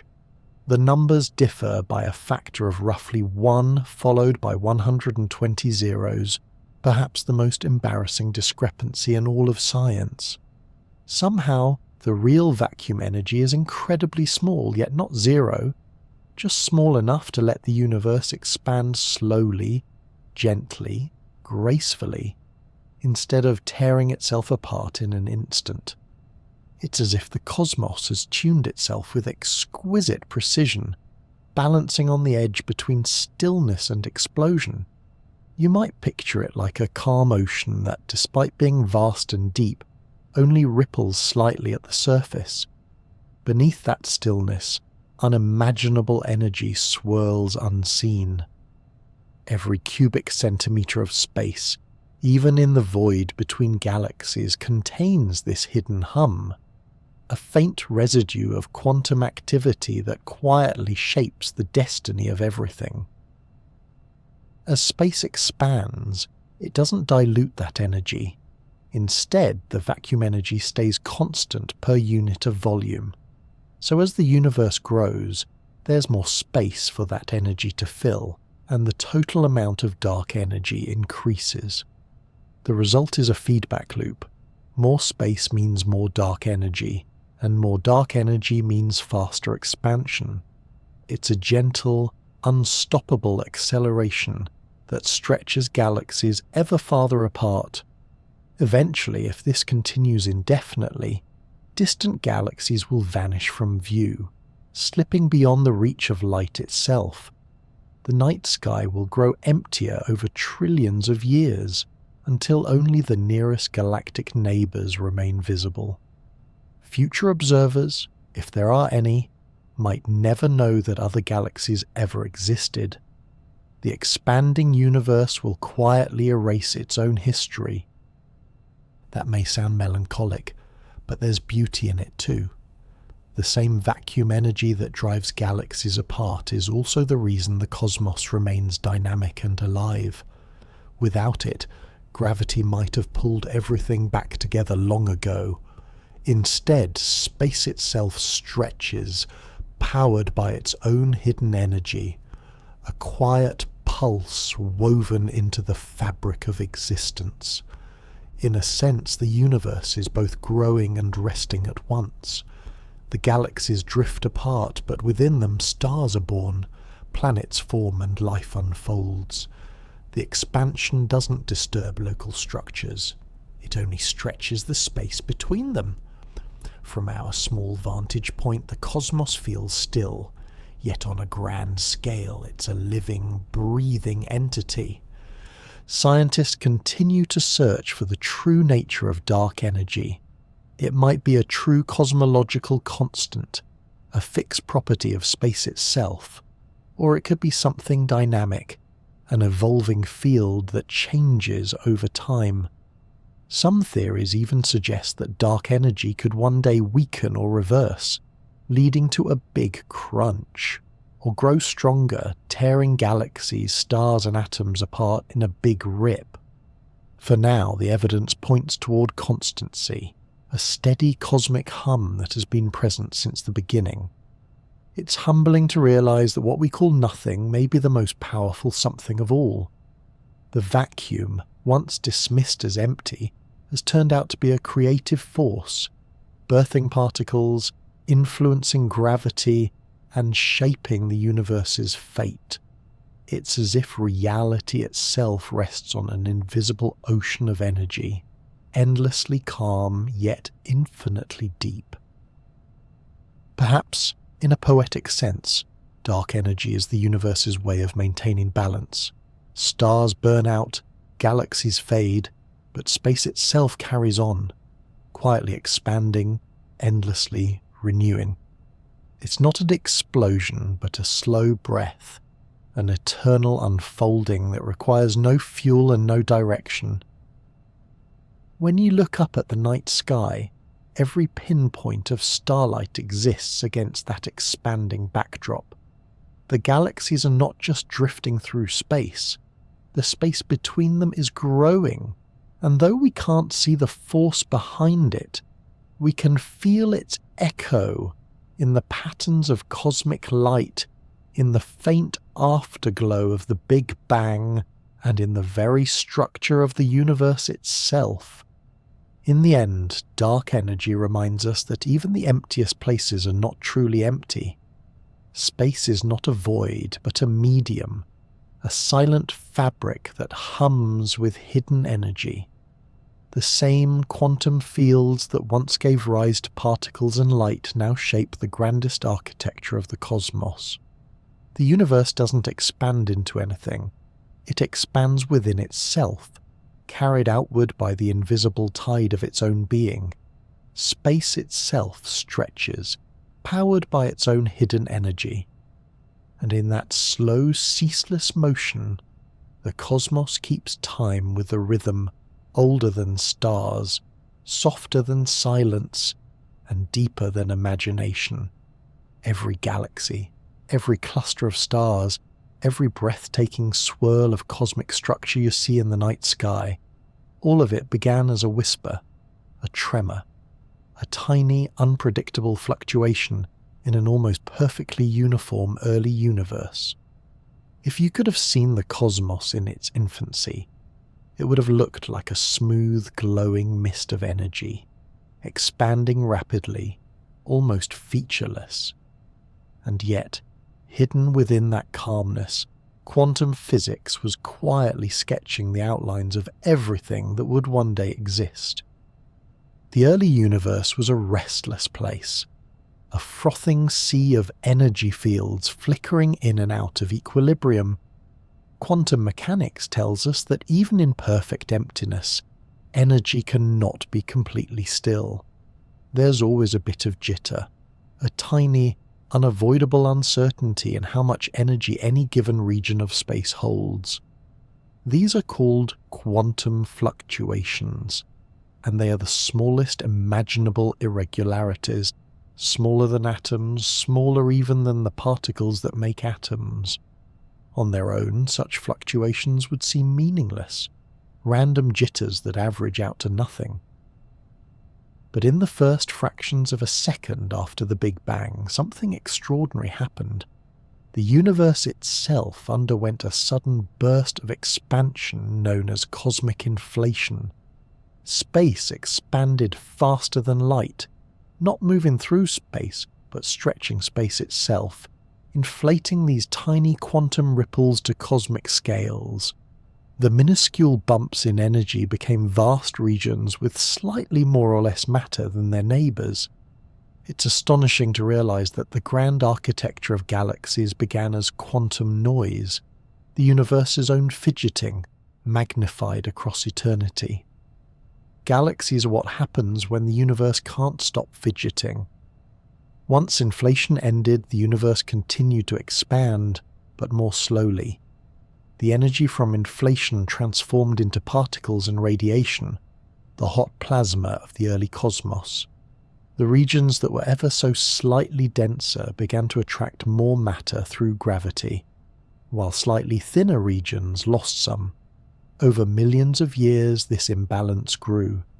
What started as a difference of 1 part in 100,000 became the first cosmic structures, clusters of gas that would cool, collapse, and ignite as stars.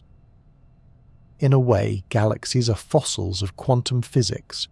Their shapes, their distributions, their very existence trace back to random fluctuations in an otherwise smooth sea of primordial energy.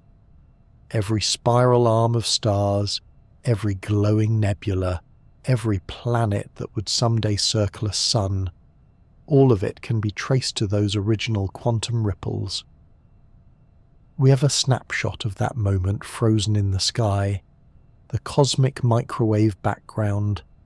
It's the faint afterglow of the Big Bang, a wash of ancient light that fills the universe. When we look at it with sensitive instruments, it appears remarkably uniform, the same in every direction, to better than 1 part in 100,000. But those tiny variations, that faint mottling of brightness, are the fingerprints of those ancient quantum fluctuations. Scientists map these patterns with incredible precision. From them, they can infer the conditions of the early universe, the rate of its expansion, and even the seeds of its future structure. Each faint patch of extra warmth corresponds to a slightly denser region, which would one day become a galaxy or a cluster of galaxies. In those maps, you can almost see the universe's first daydreams, delicate hints of what it would grow into. It's hard not to be amazed by the scale of the transformation. Quantum fluctuations are unimaginably small, a billionth of a meter. Galaxies, by contrast, stretch for hundreds of thousands of light years. Between those extremes lies a bridge built by cosmic expansion and time. The universe took microscopic irregularities and turned them into the vast cosmic web we see today, an interconnected network of filaments and voids stretching across billions of light years. The logic behind it all is simple, yet profound. Gravity pulls, it amplifies differences. Where there's a little more matter, gravity draws in even more. Where there's a little less, gravity lets matter drift away. Over time, the small becomes large, the faint becomes bright, and the random becomes meaningful. The galaxies we see are, quite literally, the universe's magnified quantum quirks. What's even more remarkable is that without those imperfections, nothing would exist. If the early universe had been perfectly smooth, gravity would have had nothing to work with. There would be no clumps to form stars, no stars to forge elements, no planets, no life. Perfection, ironically, would have meant emptiness. The universe needed those flaws, those tiny ripples, to become interesting. Every imperfection was a seed of creation. This gives a poetic twist to our understanding of existence. The cosmos we know and love, with its galaxies, stars, and living beings, owes its existence to quantum uncertainty. The same randomness that seems so capricious in the microscopic world becomes, on a grand scale, the architect of everything. From the smallest tremors came the largest patterns. From the faintest whispers came the loudest symphony. If you could trace your own atoms back through time, you'd find that their positions were influenced by gravitational wells that began as those very quantum ripples. The calcium in your bones, the carbon in your cells, even the photons that light your eyes right now. All of them owe their place in the universe to a tiny fluctuation in the fabric of space more than 13 billion years ago. And yet, despite the enormity of it all, the process itself is so simple, so inevitable. Space expands, gravity gathers, and structure emerges. It's a reminder that the universe doesn't need external guidance to create beauty. Its own internal laws are enough. Randomness, given enough time and space, can sculpt order. The philosophical weight of that is quietly staggering. Every structure, every planet, every thought you've ever had exists because the universe wasn't perfectly smooth. We are the consequence of imperfection, the embodiment of quantum chance. The universe's fidgeting became galaxies, and those galaxies became us. There's humour in that too, a cosmic irony. The same uncertainty that makes particle physics so unpredictable is what made life possible in the first place. Without the universe's inability to sit perfectly still, there would be nothing to observe, nothing to wonder about. In a sense, the cosmos' greatest creative act was born out of its tiniest fluctuations. The cosmic microwave background, that faint afterglow still shining from the early universe, is a message in light. A whisper from a time when everything we know was compressed into a glowing fog. When we listen closely with our telescopes tuned to its gentle hum, we hear the universe remembering its own beginning. So much of what we call structure, galaxies, clusters, stars, began as noise, but in that noise lay pattern, and in that pattern lay destiny. It's a humbling thought that the grandest creations can grow from the smallest randomness. The next time you look up at the night sky, try to imagine those galaxies as ancient echoes of quantum uncertainty. Each one a ripple made real, a wave frozen in time, a monument to the universe's creative restlessness. Small causes, vast consequences. The universe began as a flicker, and from that flicker, it learned how to shine. If quantum mechanics sounds distant, all about subatomic particles, energy fields, and the birth of stars, it might surprise you to learn that the same strange rules also guide the living world. Life, in its quiet brilliance, hasn't just learned to live with quantum effects, it uses them. Plants, animals, and even the cells in your body take advantage of nature's smallest tricks to make existence possible. It's as though evolution peeked beneath the curtain of classical physics and thought, this could be useful. For much of the 20th century, scientists assumed quantum mechanics belonged only to the microscopic realm, the world of electrons and photons, not birds and trees. Living systems seemed too warm, too noisy, too chaotic to preserve delicate quantum states. After all, quantum effects often collapse when disturbed. Yet, over the last few decades, evidence has shown that life has a knack for coaxing the improbable into reality. One of the most beautiful examples of this is hidden in the quiet efficiency of photosynthesis. Every green leaf, every blade of grass, every patch of algae floating on the ocean's surface relies on an almost miraculous energy transfer process that begins when a photon, a single particle of light, is absorbed by a molecule of chlorophyll. That photon's energy must be delivered with perfect precision to a reaction center where it can be stored as chemical energy.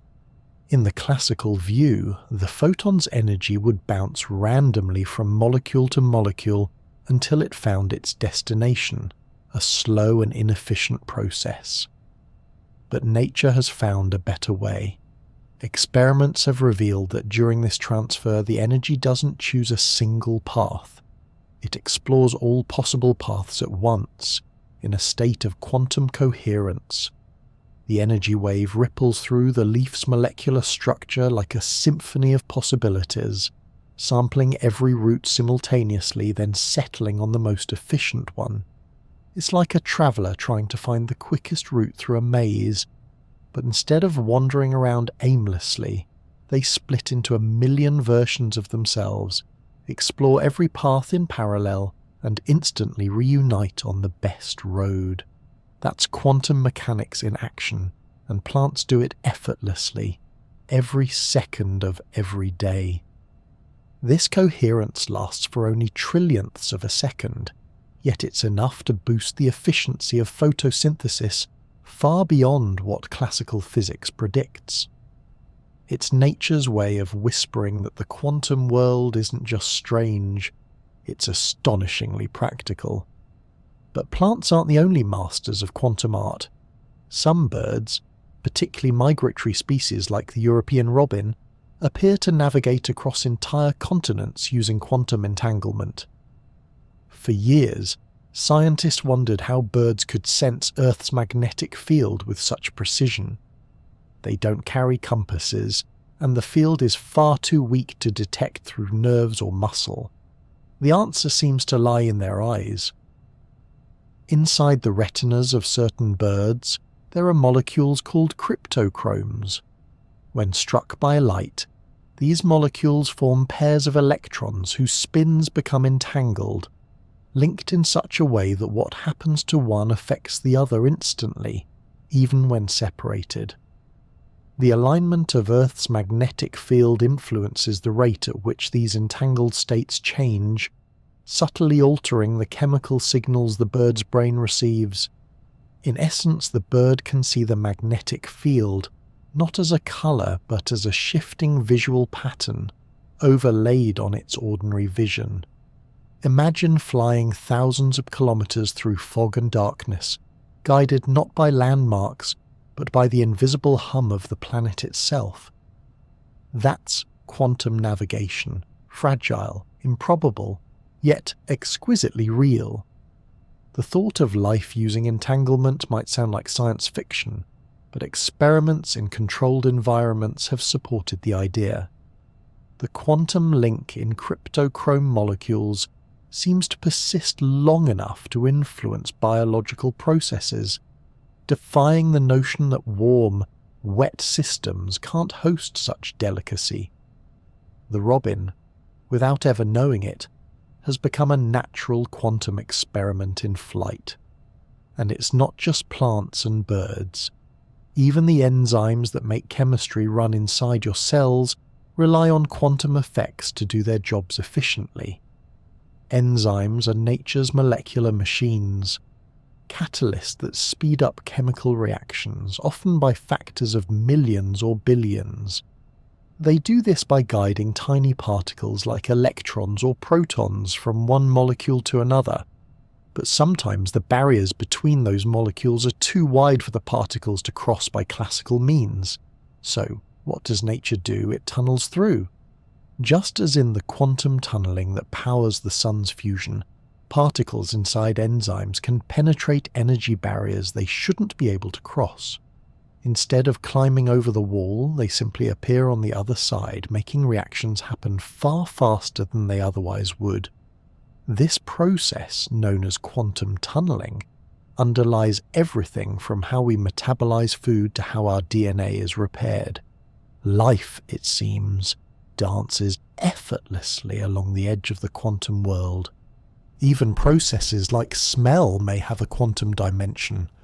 Some researchers have suggested that when a scent molecule enters a receptor in your nose, the way it vibrates at the quantum level might help determine how it's recognized. The idea remains debated, but it hints at a recurring theme. Wherever life finds efficiency, quantum mechanics might not be far behind. Of course, it's important to tread carefully here. Quantum biology is a young science, and not everything mysterious about life is quantum. Some popular accounts stretch these ideas into mysticism, claims that consciousness, healing, or telepathy arise from quantum effects. These are poetic notions, but not supported by evidence. The quantum world does underlie everything, but that doesn't mean it explains everything in magical terms. The beauty lies in how real, measurable phenomena, photosynthesis, navigation, enzymatic reactions, harness quantum rules with elegance and precision. It's worth pausing to consider what this means philosophically. Life has evolved within the quantum universe, shaped by its probabilities and uncertainties. It's not separate from them. Every cell is a tiny, physics experiment, finding stability through chaos, structure through chance. The line between physics and biology blurs because, at the deepest level, they are one and the same story. Energy organizing itself into something that can think, move, and dream. The quantum effects we see in living systems aren't signs of mysticism, but of adaptability. Nature doesn't waste good tricks. When something works, evolution finds a way to use it. Whether it's the sun fusing hydrogen through tunneling, or a leaf capturing photons through coherence, the principle is the same. Use the universe's smallest rules to build the biggest wonders. If we could perceive the world at that scale, perhaps life would look less like a collection of separate organisms and more like a vast field of interactions, an orchestra of energy and probability, humming in exquisite harmony. Every photon absorbed, every molecule formed, every heartbeat that follows is part of that same rhythm. The next time you see sunlight filtering through leaves, or a bird tracing invisible lines across the sky, remember that these are not just poetic images. They are acts of physics, life tapping into the quantum engine of the universe. The boundary between the living and the fundamental is thinner than we think. From the trembling of electrons in chlorophyll to the tunneling protons in your cells, life doesn't merely exist in the quantum world, it is of it. Each breath, each moment, is sustained by processes that blur the line between certainty and possibility. Life hums in harmony with the quantum scale, a soft melody that began billions of years ago and still echoes through every leaf, every wing, and every pulse of your heart. If quantum mechanics governs everything, from atoms to galaxies, why doesn't the world around us look quantum? Why don't we see tables in two places at once, or cats that are both asleep and awake? Why do things seem solid, certain, and predictable, when, at their core, everything is built from uncertainty? The answer lies in one of the most subtle and elegant ideas in modern physics, a process called decoherence. Decoherence is the quiet bridge between the quantum and classical worlds, the reason why we can live in a realm of definite shapes and clear outcomes, even though everything underneath is a blur of probabilities. It's not that quantum mechanics stops applying at larger scales. It never stops.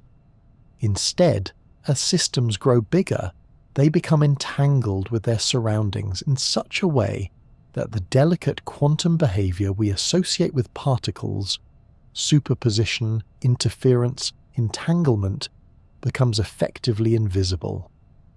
In the quantum world, a particle can exist in many possible states at once, its wave function describing a cloud of probabilities. But the moment the particle interacts with its environment, with air molecules, light, heat, or even a single photon of stray radiation, those possibilities begin to collapse into one outcome. The quantum wave doesn't vanish in a puff of mystery. It simply spreads its coherence among countless other particles until the pattern is too complex to trace. Think of a single violin playing in a quiet room. You can hear every vibration, every delicate overtone. But if that same violin starts playing in the middle of a thunderstorm, the notes are still there. They're just drowned in the roar of wind and rain. The melody hasn't disappeared. It's been lost in the noise. That's decoherence. Quantum systems are like those fragile notes, clear and distinct when isolated, but quickly overwhelmed by the chaotic orchestra of the environment. In a sense, every measurement we make is just another form of entanglement. When you observe a particle, you're not forcing it to make a choice. You're linking it to a much larger web of interactions. The measuring device, the air around it, the photons bouncing off it. all become part of one enormous interconnected system. The coherence that once defined the particle's quantum state becomes smeared out across so many degrees of freedom that it no longer behaves in a measurable quantum way. What remains is the classical world we recognize. This transition isn't sudden. There's no moment when reality decides to become classical. Instead, it's gradual and inevitable, a continuous exchange between the pure, delicate quantum domain and the noisy, entangled complexity of everything else. The more particles involved, the faster the coherence fades.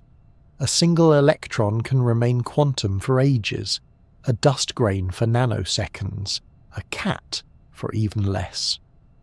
To make this less abstract, imagine ripples on a calm pond. Each ripple represents a possible state, overlapping, interfering, creating a beautiful, complex pattern. But then it starts to rain. Each raindrop adds new ripples, new disturbances, until the original pattern disappears into chaos.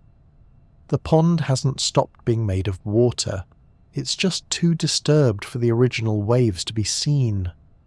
Likewise, the universe hasn't stopped being quantum. It's just too noisy at large scales for us to see the waves anymore. This constant blurring of quantum states is what allows the world to appear stable. Without decoherence, everything would remain uncertain, smeared across infinite possibilities.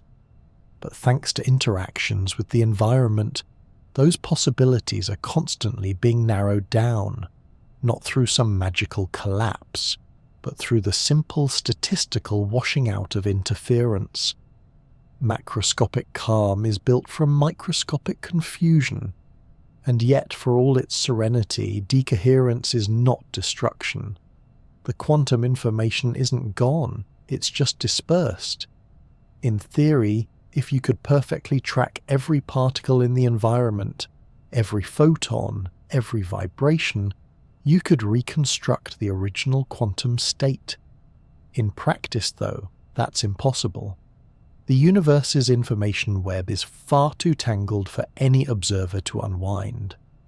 What we call reality is just a practical version of quantum mechanics, the one that emerges when all the fine details are blurred together. This might sound abstract, but it's at the heart of some of today's most exciting technology: quantum computing. Quantum computers rely on maintaining coherence, keeping qubits, the quantum bits of information, in delicate superpositions of states for as long as possible. These superpositions allow quantum computers to explore many possibilities at once, solving certain problems far faster than any classical machine could. But the challenge is monumental.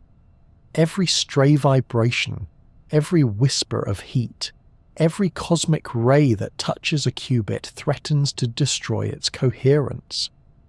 Engineers go to extraordinary lengths to protect quantum systems from decoherence. They cool them to near absolute zero, shield them from electromagnetic noise, and isolate them from the environment with exquisite precision. Even then, maintaining coherence for more than a fraction of a second can be an achievement. The task is like trying to keep a soap bubble intact inside a hurricane, and yet this struggle has taught us something profound. Decoherence isn't a flaw in quantum mechanics. It's the very reason we can experience a stable world. If coherence lasted forever, the boundaries between possibilities would never settle, and now would never arrive. In a sense, decoherence gives us the present. It allows quantum potential to crystallize into classical experience. The more you think about it, the more it feels like the universe is performing an endless act of translation. At the smallest scales, it speaks in probabilities and waves. At the largest, in certainties and forms. Every interaction, every exchange of energy, every observation is part of that translation, a conversation between quantum truth and human perception. We tend to imagine the quantum and classical worlds as separate layers of reality, but they're not. They're the same thing, seen at different levels of resolution. Quantum mechanics is the raw fabric. Classical physics is the tapestry we see when we step back far enough. It's the same universe, just viewed through different lenses. This idea has a quiet beauty to it. The predictability of our world, the solidity of a table, the reliability of gravity, the comfort of cause and effect, all emerge from a foundation that is anything but predictable. Underneath the calm surface of the everyday world lies a sea of fluctuations, constantly jostling, entangling, and decohering. The fact that we don't see that chaos directly is what allows us to exist within it. So, the next time you reach out to touch something solid, remember that what feels certain is built from uncertainty. Every object, every atom, every moment of experience is the product of decoherence, the quiet averaging out of quantum strangeness into classical order. It's easy to think of this as a loss, as though the world has been tamed, its wonder hidden beneath the ordinary. But really it's an act of balance. The universe has found a way to let chaos give rise to stability, to let uncertainty give birth to experience. Macroscopic calm is built from microscopic confusion, and in that calm we find the space to live, to think, and to wonder where all the quiet strangeness might still be hiding, just beyond the reach of our everyday senses. Beneath the surface of everything, beneath the atoms, beneath the particles that make those atoms, beneath even the emptiness between them, there lies an invisible architecture. It is not made of matter, nor of energy as we normally imagine it. It is a vast web of fields, stretching everywhere, shaping everything, and humming with constant motion. This is the quiet foundation of the universe, a hidden structure known in physics as the Standard Model. It's our best description of reality at the most fundamental level, and it tells us that everything that exists, from light to electrons to the forces that bind them together, arises from interacting quantum fields. Not tiny particles floating in a void, but continuous fields overlapping in perfect mathematical harmony. Imagine the universe as an immense vibrating ocean. Each type of particle is not a separate object, but a ripple, a localized excitation on one of these underlying fields. The electron field ripples to create electrons, the photon field ripples to create light, the quark fields ripple to create the building blocks of protons and neutrons. Everywhere, all the time, these fields coexist, interacting, resonating, and occasionally flaring into existence as what we perceive as matter. It's an elegant picture, one that replaces the old idea of particles as little billiard balls with something infinitely smoother and more beautiful. There are no edges in this reality, only waves overlapping waves, endlessly exchanging energy. Matter in this view is simply a standing pattern, a note in the grand cosmic symphony of fields. These fields don't just coexist, they're interwoven through deep symmetries called gauge symmetries.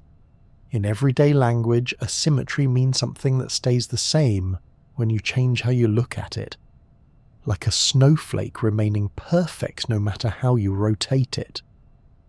In physics, symmetries are even more powerful. They are nature's rules for how forces and particles remain consistent as they interact. Gauge symmetries are the invisible threads that hold the fields together, ensuring that as they vibrate, they do so in harmony. Every force of nature, electromagnetism, the weak nuclear force, and the strong nuclear force, arises from these symmetries. They are like the grammar of reality's language, defining how energy and matter can communicate. When you see light, you're witnessing the electromagnetic field speaking through its symmetry. When an atom's nucleus holds together against the incredible repulsion of its protons, it's the strong forces field doing the talking. The beauty of this structure is its consistency. Despite the variety of particles and forces, everything obeys the same core principles. Different fields are simply different expressions of the same deeper symmetry, like different instruments playing from the same sheet of music. And then there's the Higgs field, the quiet, ever-present undercurrent that gives the entire system weight and substance. Before its discovery, scientists puzzled over why some particles have mass, while others, like photons, glide weightlessly through space. The answer lay in the Higgs field, a kind of universal molasses that fills all of space. As particles move through this field, they interact with it, and in doing so they gain inertia. Some, like the top quark, couple strongly with the Higgs and become heavy. Others, like the electron, barely interact and stay light. The photon doesn't interact at all, which is why light has no mass and can race through the universe at its ultimate speed limit. In 2012, when the Higgs boson was finally detected at CERN's Large Hadron Collider, it was a quiet triumph for this entire vision of reality. The discovery didn't just confirm the existence of one more particle, it confirmed the structure of the fields themselves. It proved that the Standard Model's web was not just mathematical poetry, but a true description of how the universe is built. What's remarkable is how serene this architecture is, despite its complexity. Each field dances in harmony with the others, their interactions governed by simple yet profound equations. The electromagnetic field blends seamlessly into the weak force at high energies, unifying into a single electro-weak field. Physicists suspect that at even higher energies, such as those that existed just after the Big Bang, all forces might have been unified. One grand field humming with perfect symmetry, later breaking apart as the universe cooled. That breaking of symmetry, the cosmic cooling that fractured unity into diversity, may be the reason we have structure at all. When the universe was young and uniform, everything was balanced. As it expanded and cooled, symmetries broke, and fields settled into new configurations. That process gave birth to the distinctions we know: matter and radiation, forces and particles, attraction and repulsion. The variety of the cosmos from starlight to stone is a direct consequence of broken symmetry. It's humbling to realize that every particle in your body is a ripple in this unseen sea. The electrons orbiting the atoms in your cells are tiny disturbances in the electron field. The protons and neutrons in your nucleus are knots in the quark and gluon fields, held together by the strong interaction's elegant geometry.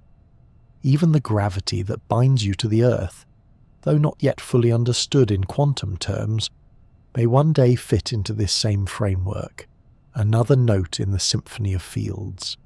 The universe is not a collection of things, it's a pattern of relationships, a self-sustaining network of vibrations that never stops moving, even in apparent stillness. When you look around and see solidity, you're really seeing stable patterns in this ocean, like standing waves that persist in time. There's a quiet beauty in how the Standard Model, despite its intimidating name, feels less like machinery and more like art. It doesn't describe a cold, clockwork cosmos, but a living fabric, woven from energy, structured by symmetry and sustained by balance. Every particle, every interaction, Every glimmer of light follows from that design. And yet, for all its precision, the Standard Model is not the final word. It leaves mysteries untouched. Dark matter, dark energy, gravity's quantum nature. It's as though we've traced one exquisite section of the cosmic tapestry, but the edges still disappear into shadow. Perhaps deeper symmetries await discovery, hidden in dimensions we cannot yet perceive. Perhaps the universe, like any great work of art, will always retain a hint of mystery, just enough to keep us looking closer. For now, it's enough to appreciate what we do see. The unity beneath the chaos, the music beneath the noise. The fields hum softly beneath all things, invisible yet ever present, keeping balance, trading energy, giving rise to everything from the smallest particle to the brightest galaxy. The hidden architecture of fields is not just a theory of physics, it's a testament to the elegance of nature's design. The deeper we look, the less the universe resembles machinery, and the more it resembles harmony. A woven fabric of vibration and balance, serene, eternal, and astonishingly beautiful.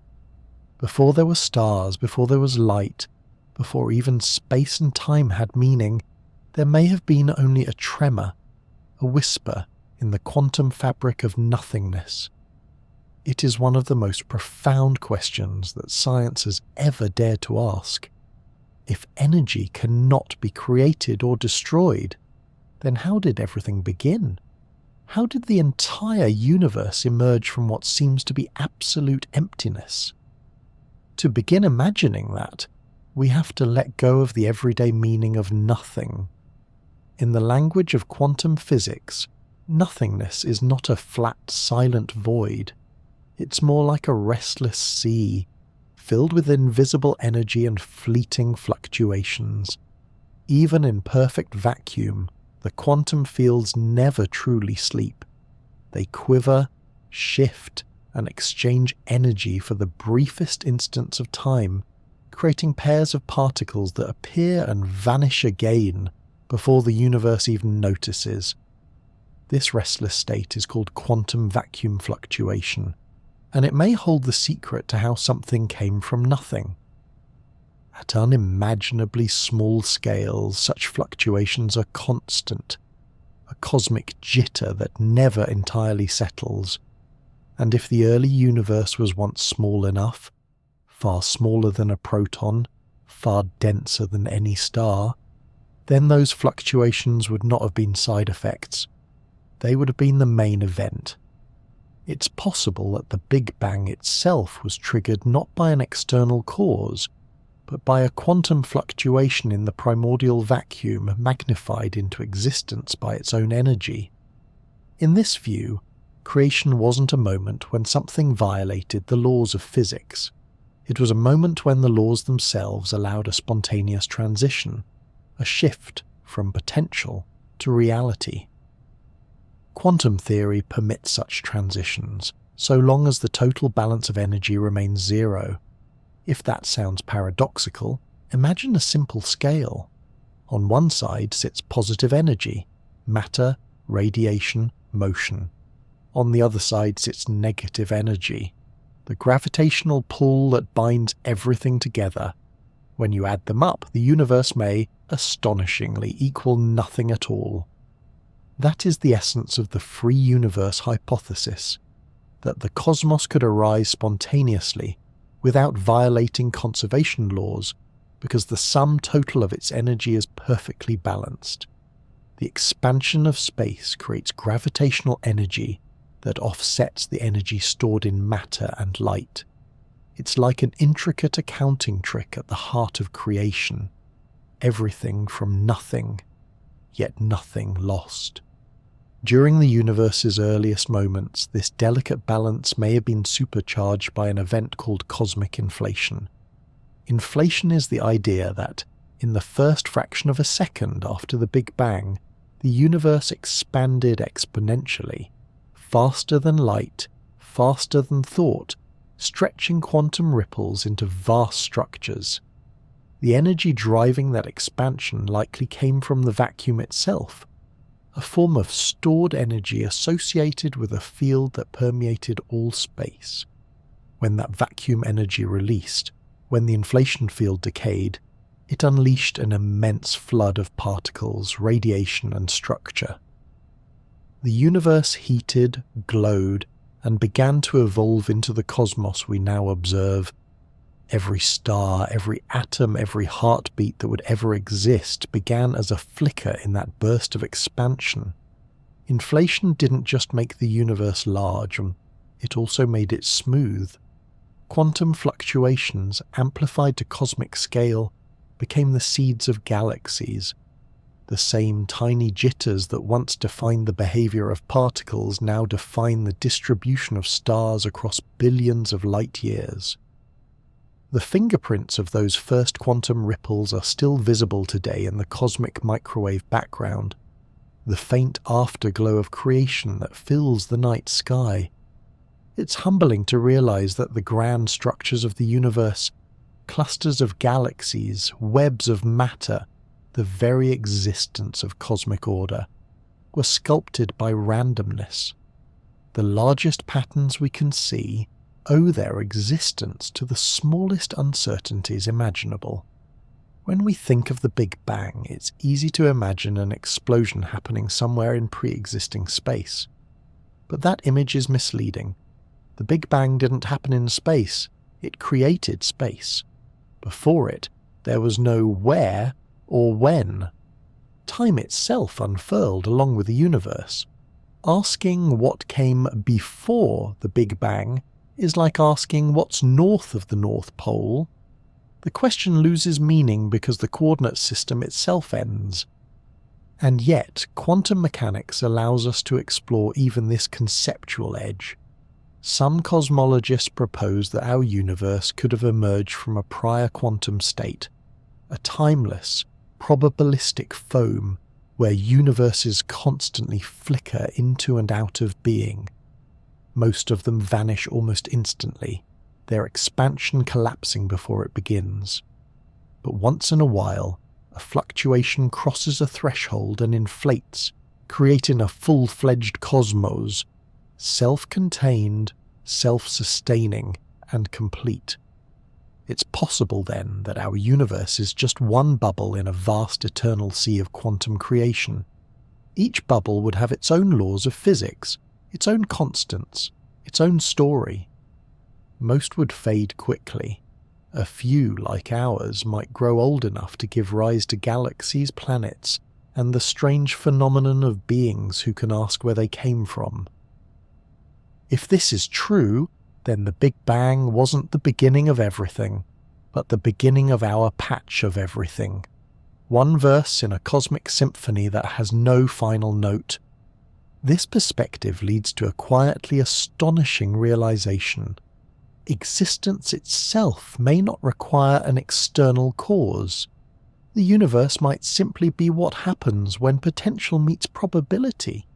The laws of physics, or perhaps the deeper rules that give rise to those laws, may make existence inevitable, like a song that must be sung once the instrument is tuned. And yet, for all its elegance, this idea is not about cold equations, it's about balance. The kind of perfect symmetry that feels almost poetic. The total energy of the universe might indeed sum to zero, yet that zero is filled with meaning. The positive energy of matter and light is matched by the negative energy of gravity, leaving a net result that is, astonishingly, nothing. But it is a nothing that glows, expands, and dreams. This concept isn't just theoretical musing, it's supported by observations. The universe appears to be remarkably flat, meaning its geometry perfectly balances energy and gravity. The cosmic microwave background reveals no edge, no preferred direction, no sign of external influence. Everything we see fits a universe that created itself from its own quantum potential. expanding into the balanced, self-contained cosmos we inhabit today. It's almost as if existence is a perfect equation written across the void, where every positive term is mirrored by a negative one, and the total remains unchanged. When you think about it this way, the mystery of creation transforms from "why is there something instead of nothing" into "how could there not be?" If quantum fields can never rest, if even the deepest vacuum still hums with energy, then perhaps the emergence of a universe is not an anomaly but an inevitability, the natural expression of a restless reality that refuses to stay empty. And yet, even that answer leaves us with awe, because if existence is the ultimate symmetry, then everything we know, every atom, every thought, every heartbeat, is part of that perfect balance. The cosmos may have emerged from nothing, but it did so in a way that conserved everything. No energy was stolen from beyond, no law was broken, no miracle was required. Perhaps existence itself is the miracle, the equilibrium of opposites so profound that it gives rise to stars, to consciousness, to the quiet beauty of wondering why. When physicists contemplate this balance, they often describe it as a kind of cosmic accounting. Positive energy in one column, negative energy in another column another, all perfectly reconciled. But maybe it's more than accounting. Maybe it's the language of creation itself. Perhaps existence is the ultimate symmetry. Everything from nothing, perfectly accounted. After wandering through the strange and shimmering world of quantum energy, it's easy to feel as though you've stepped out of a dream. Everything we thought was solid has dissolved into vibrations and fields. Everything certain has turned to probability. And yet, what emerges from that strangeness is not confusion, but harmony. The deeper we look into the quantum world, the more we find coherence beneath the chaos, a quiet order pulsing through the smallest scales of reality, linking every atom, every photon, and every star. Quantum energy began its story humbly, with Max Planck trying to fix a simple problem about how things glow when heated. He wanted mathematics to behave. Instead, he uncovered a new truth about the universe. Energy doesn't flow continuously like water. It comes in packets, tiny quanta, discrete steps in nature's otherwise seamless dance. It was as if the universe, when playing its music, could only strike specific notes, never slide between them. That single idea, that energy comes in quanta, was the seed from which all of modern physics grew. Einstein turned that seed into light itself, showing that photons were not just waves but particles, each one a quantum of energy. Bohr used it to explain how electrons circle the nucleus like musicians hitting exact harmonics, never playing out of tune. Schrödinger turned it into a song of probabilities, where particles became waves and waves became possibility. And Heisenberg revealed that certainty itself was an illusion, that the more precisely we try to measure one thing, the less we can know about another. This uncertainty isn't a flaw in the design, it is the design. It's what allows the universe to exist in motion rather than stillness. Without it, particles would freeze into perfect silent order, and no change, no life, could ever occur. Reality's restlessness is not chaos but creativity. At the foundation of all this is the concept of fields, invisible sheets of energy that fill all of space.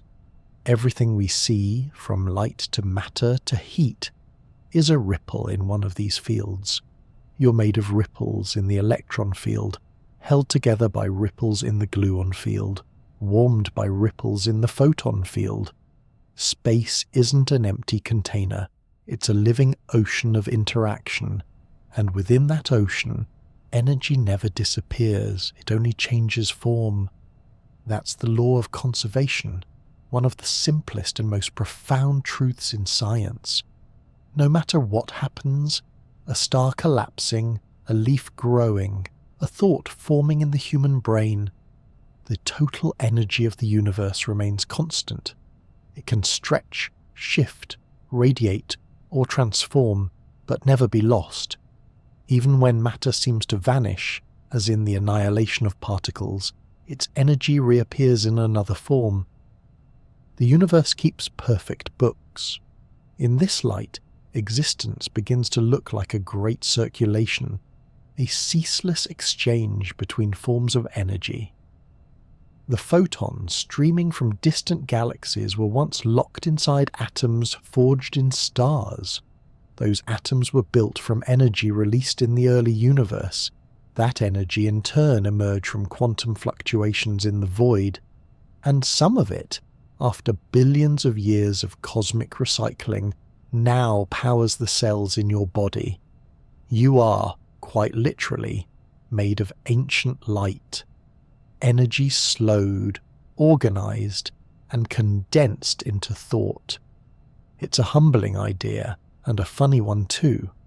You're powered by the same cosmic jitters that light the stars. The warmth in your skin and the glow of the sun both come from the same fundamental quanta, excited in different ways. Every breath, every heartbeat, every spark of awareness is just energy changing its costume, moving from one form of existence to another. Quantum physics shows that beneath every calm surface lies motion, jittering, flickering, vibrating. The vacuum isn't truly empty. At every point in space, quantum fields are alive with zero-point energy, constantly shifting between potential and presence. Even nothing is busy. And it is from this restlessness that order arises. On the cosmic scale, that same quantum hum may be what inflated the universe at its birth, stretching space and time themselves.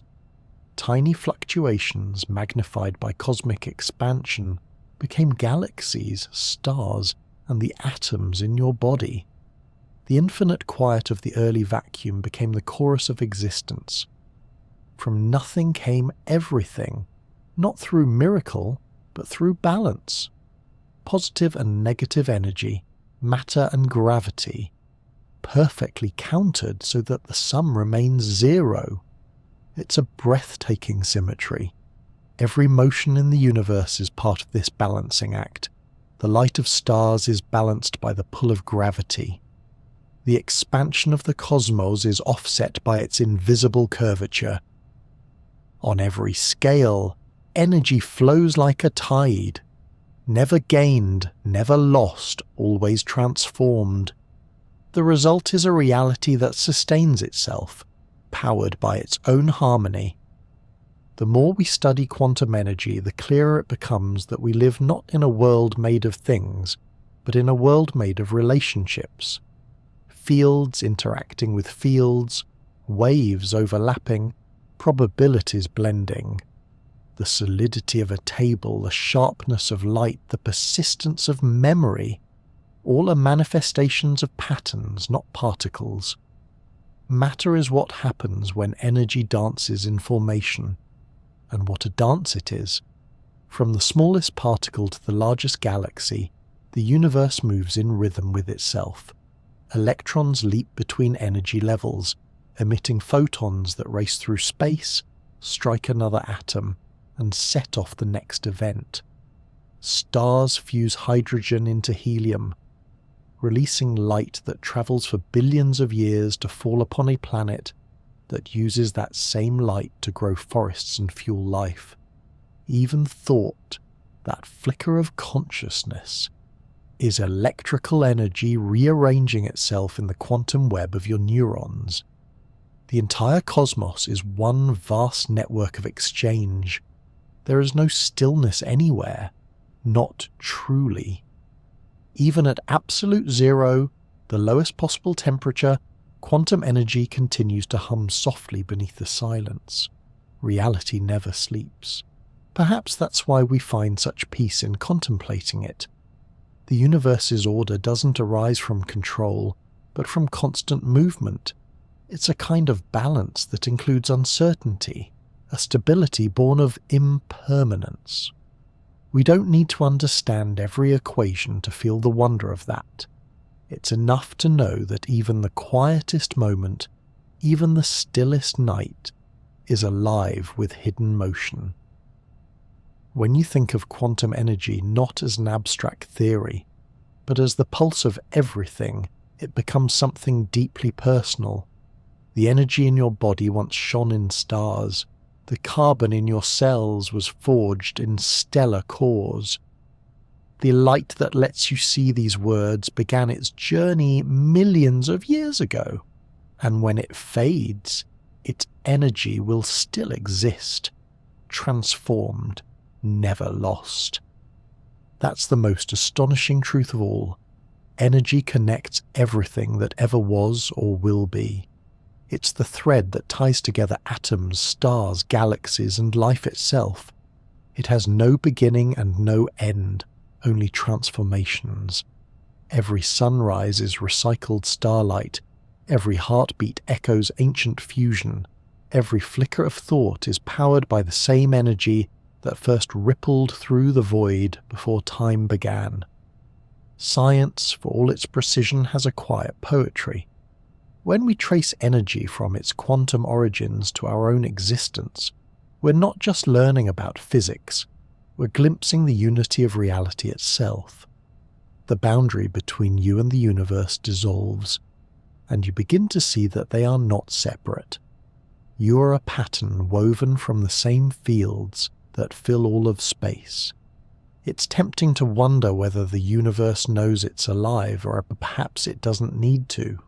Through us, it already dreams, observes, and contemplates itself. Each act of thought, each moment of awareness, is energy reflecting upon energy. The cosmos turning inward to see what it has become. And that brings us back to where we began, to the question of what quantum energy means. It means that the universe is not static or mechanical, but creative and continuous. It means that everything we see, from the flicker of an atom to the fire of a star, is part of the same story of transformation. It means that even the smallest tremor in the vacuum can blossom into a galaxy, and that no energy, once born, ever truly dies. Energy is the universe dreaming itself alive, endlessly transforming, endlessly returning, endlessly awake. From a single spark of curiosity in the mind of Max Planck to the boundless hum of the cosmos itself, our journey through quantum energy has traced the universe's most delicate heartbeat. What began as a question about how light glows from a hot surface has led us to a truth so vast it nearly slips beyond comprehension, that everything, from the smallest atom to the grandest galaxy, moves to the same invisible rhythm. The world you know, solid, bright, reliable, rests atop this sea of restless motion. Every breath of air, every photon of sunlight, every pulse in your wrist is part of an unbroken chain that began before time itself. Energy flows through all things, quantized yet continuous, discrete yet eternal. It changes shape endlessly, never vanishing, always finding a new form to inhabit. There is a quiet grace in that constancy. Beneath every transformation, the birth of stars, the flicker of light, the simple act of thought, lies the same conserved quantity, the same pulse of existence that first stirred when the universe awoke. Energy is not something the cosmos has. It is what the cosmos is. Think back to where it all began, to Planck's discovery that energy comes in tiny packets, like coins minted in the furnace of reality. That small idea shattered the illusion of smoothness and revealed the pixelated texture of existence. Then came Einstein, turning light itself into a stream of quanta, photons carrying the currency of the universe across space. Bohr followed, showing that atoms are not miniature solar systems but musical instruments, their electrons leaping between harmonics. Schrödinger gave the world a new image, matter as melody, probability as poetry. And Heisenberg reminded us that perfection of knowledge is not possible, because uncertainty is woven into the fabric of creation. From those ideas, everything else unfolded. The realization that particles are ripples in fields, that vacuum is never truly empty, that even silence carries a hum. This same mathematics that describes the dance of electrons in an atom also explains the first tremors that gave rise to galaxies. Every point in space, every mote of dust, every flicker of light carries the same essential law. Energy moves in quanta, and those quanta obey the music of probability. It's easy to get lost in the abstractions of quantum theory, wave functions, fields, superpositions and symmetries. But at its heart, it's not about complexity, it's about connection. The same rules that shape the behavior of photons in a laboratory also govern the glow of a distant star. The same quantum tunneling that lets particles escape atomic barriers also powers the fusion that keeps the sun alive. The world is not divided between the large and the small, the near and the far. It's all one continuous conversation of energy.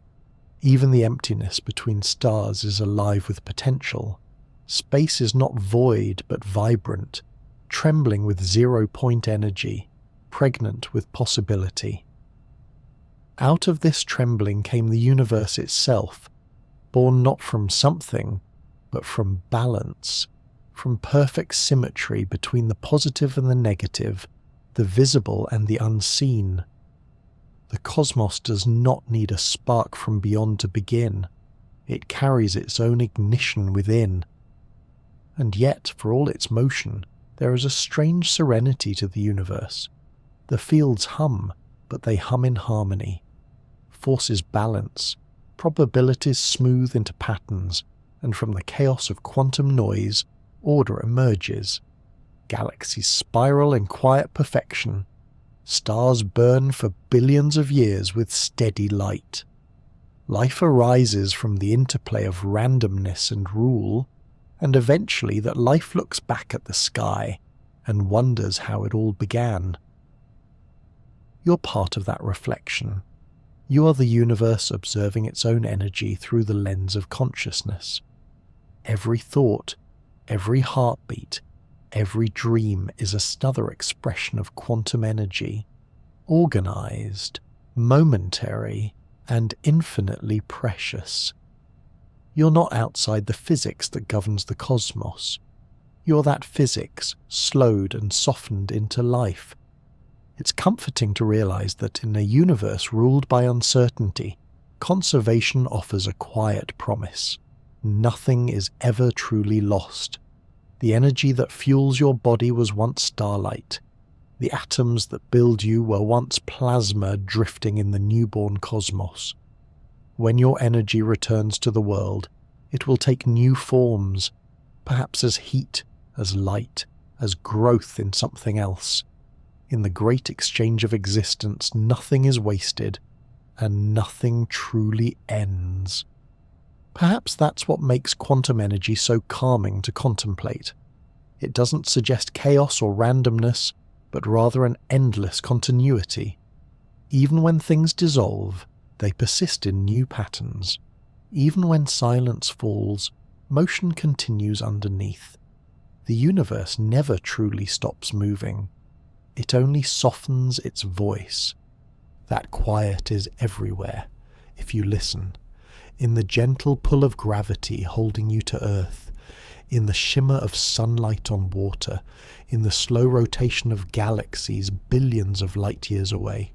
Energy flows through all of it, connecting past and present, matter and thought, dust and flame. To understand quantum energy is to see that the universe is not built from separate pieces, but from a single, unbroken whole. A symphony of quanta playing endlessly in variation. Sometimes the notes are loud and bright, the explosion of a supernova, the spark of lightning. Sometimes they're soft, the drift of a cloud, the rhythm of a heartbeat. But the music never stops. It simply changes tempo, changes key, changes form. And now, as our journey draws to its quiet end, there is no grand finale waiting. Just the same calm hum that began it all. The background tone of existence, still vibrating, still alive. From Planck's first spark to the cosmic whisper of empty space, everything follows the same law. Energy flows, transforms and endures. You don't need to hold every detail of the science in your mind to feel its truth. You can simply let the idea settle, like light filtering through water. You can rest in the knowledge that beneath the stillness of your room, beneath the stillness of your thoughts, the entire universe is gently moving, keeping balance. The same invisible energy that lights the stars hums softly within you. The same quantum fields that shaped galaxies ripple through your being. You are part of the pattern, a fleeting yet eternal arrangement of the universe's own energy, experiencing itself for a little while as human. And as you drift towards sleep, you might take comfort in this, that the cosmos, vast and unending, is at peace with its motion. Its energy hums quietly, changing shape but never ceasing. The night around you is not empty. It's alive, full of gentle vibrations too small to see, too quiet to hear. The universe never truly stops moving. It only softens its voice. And now, in that softening, you can let the silence complete the thought.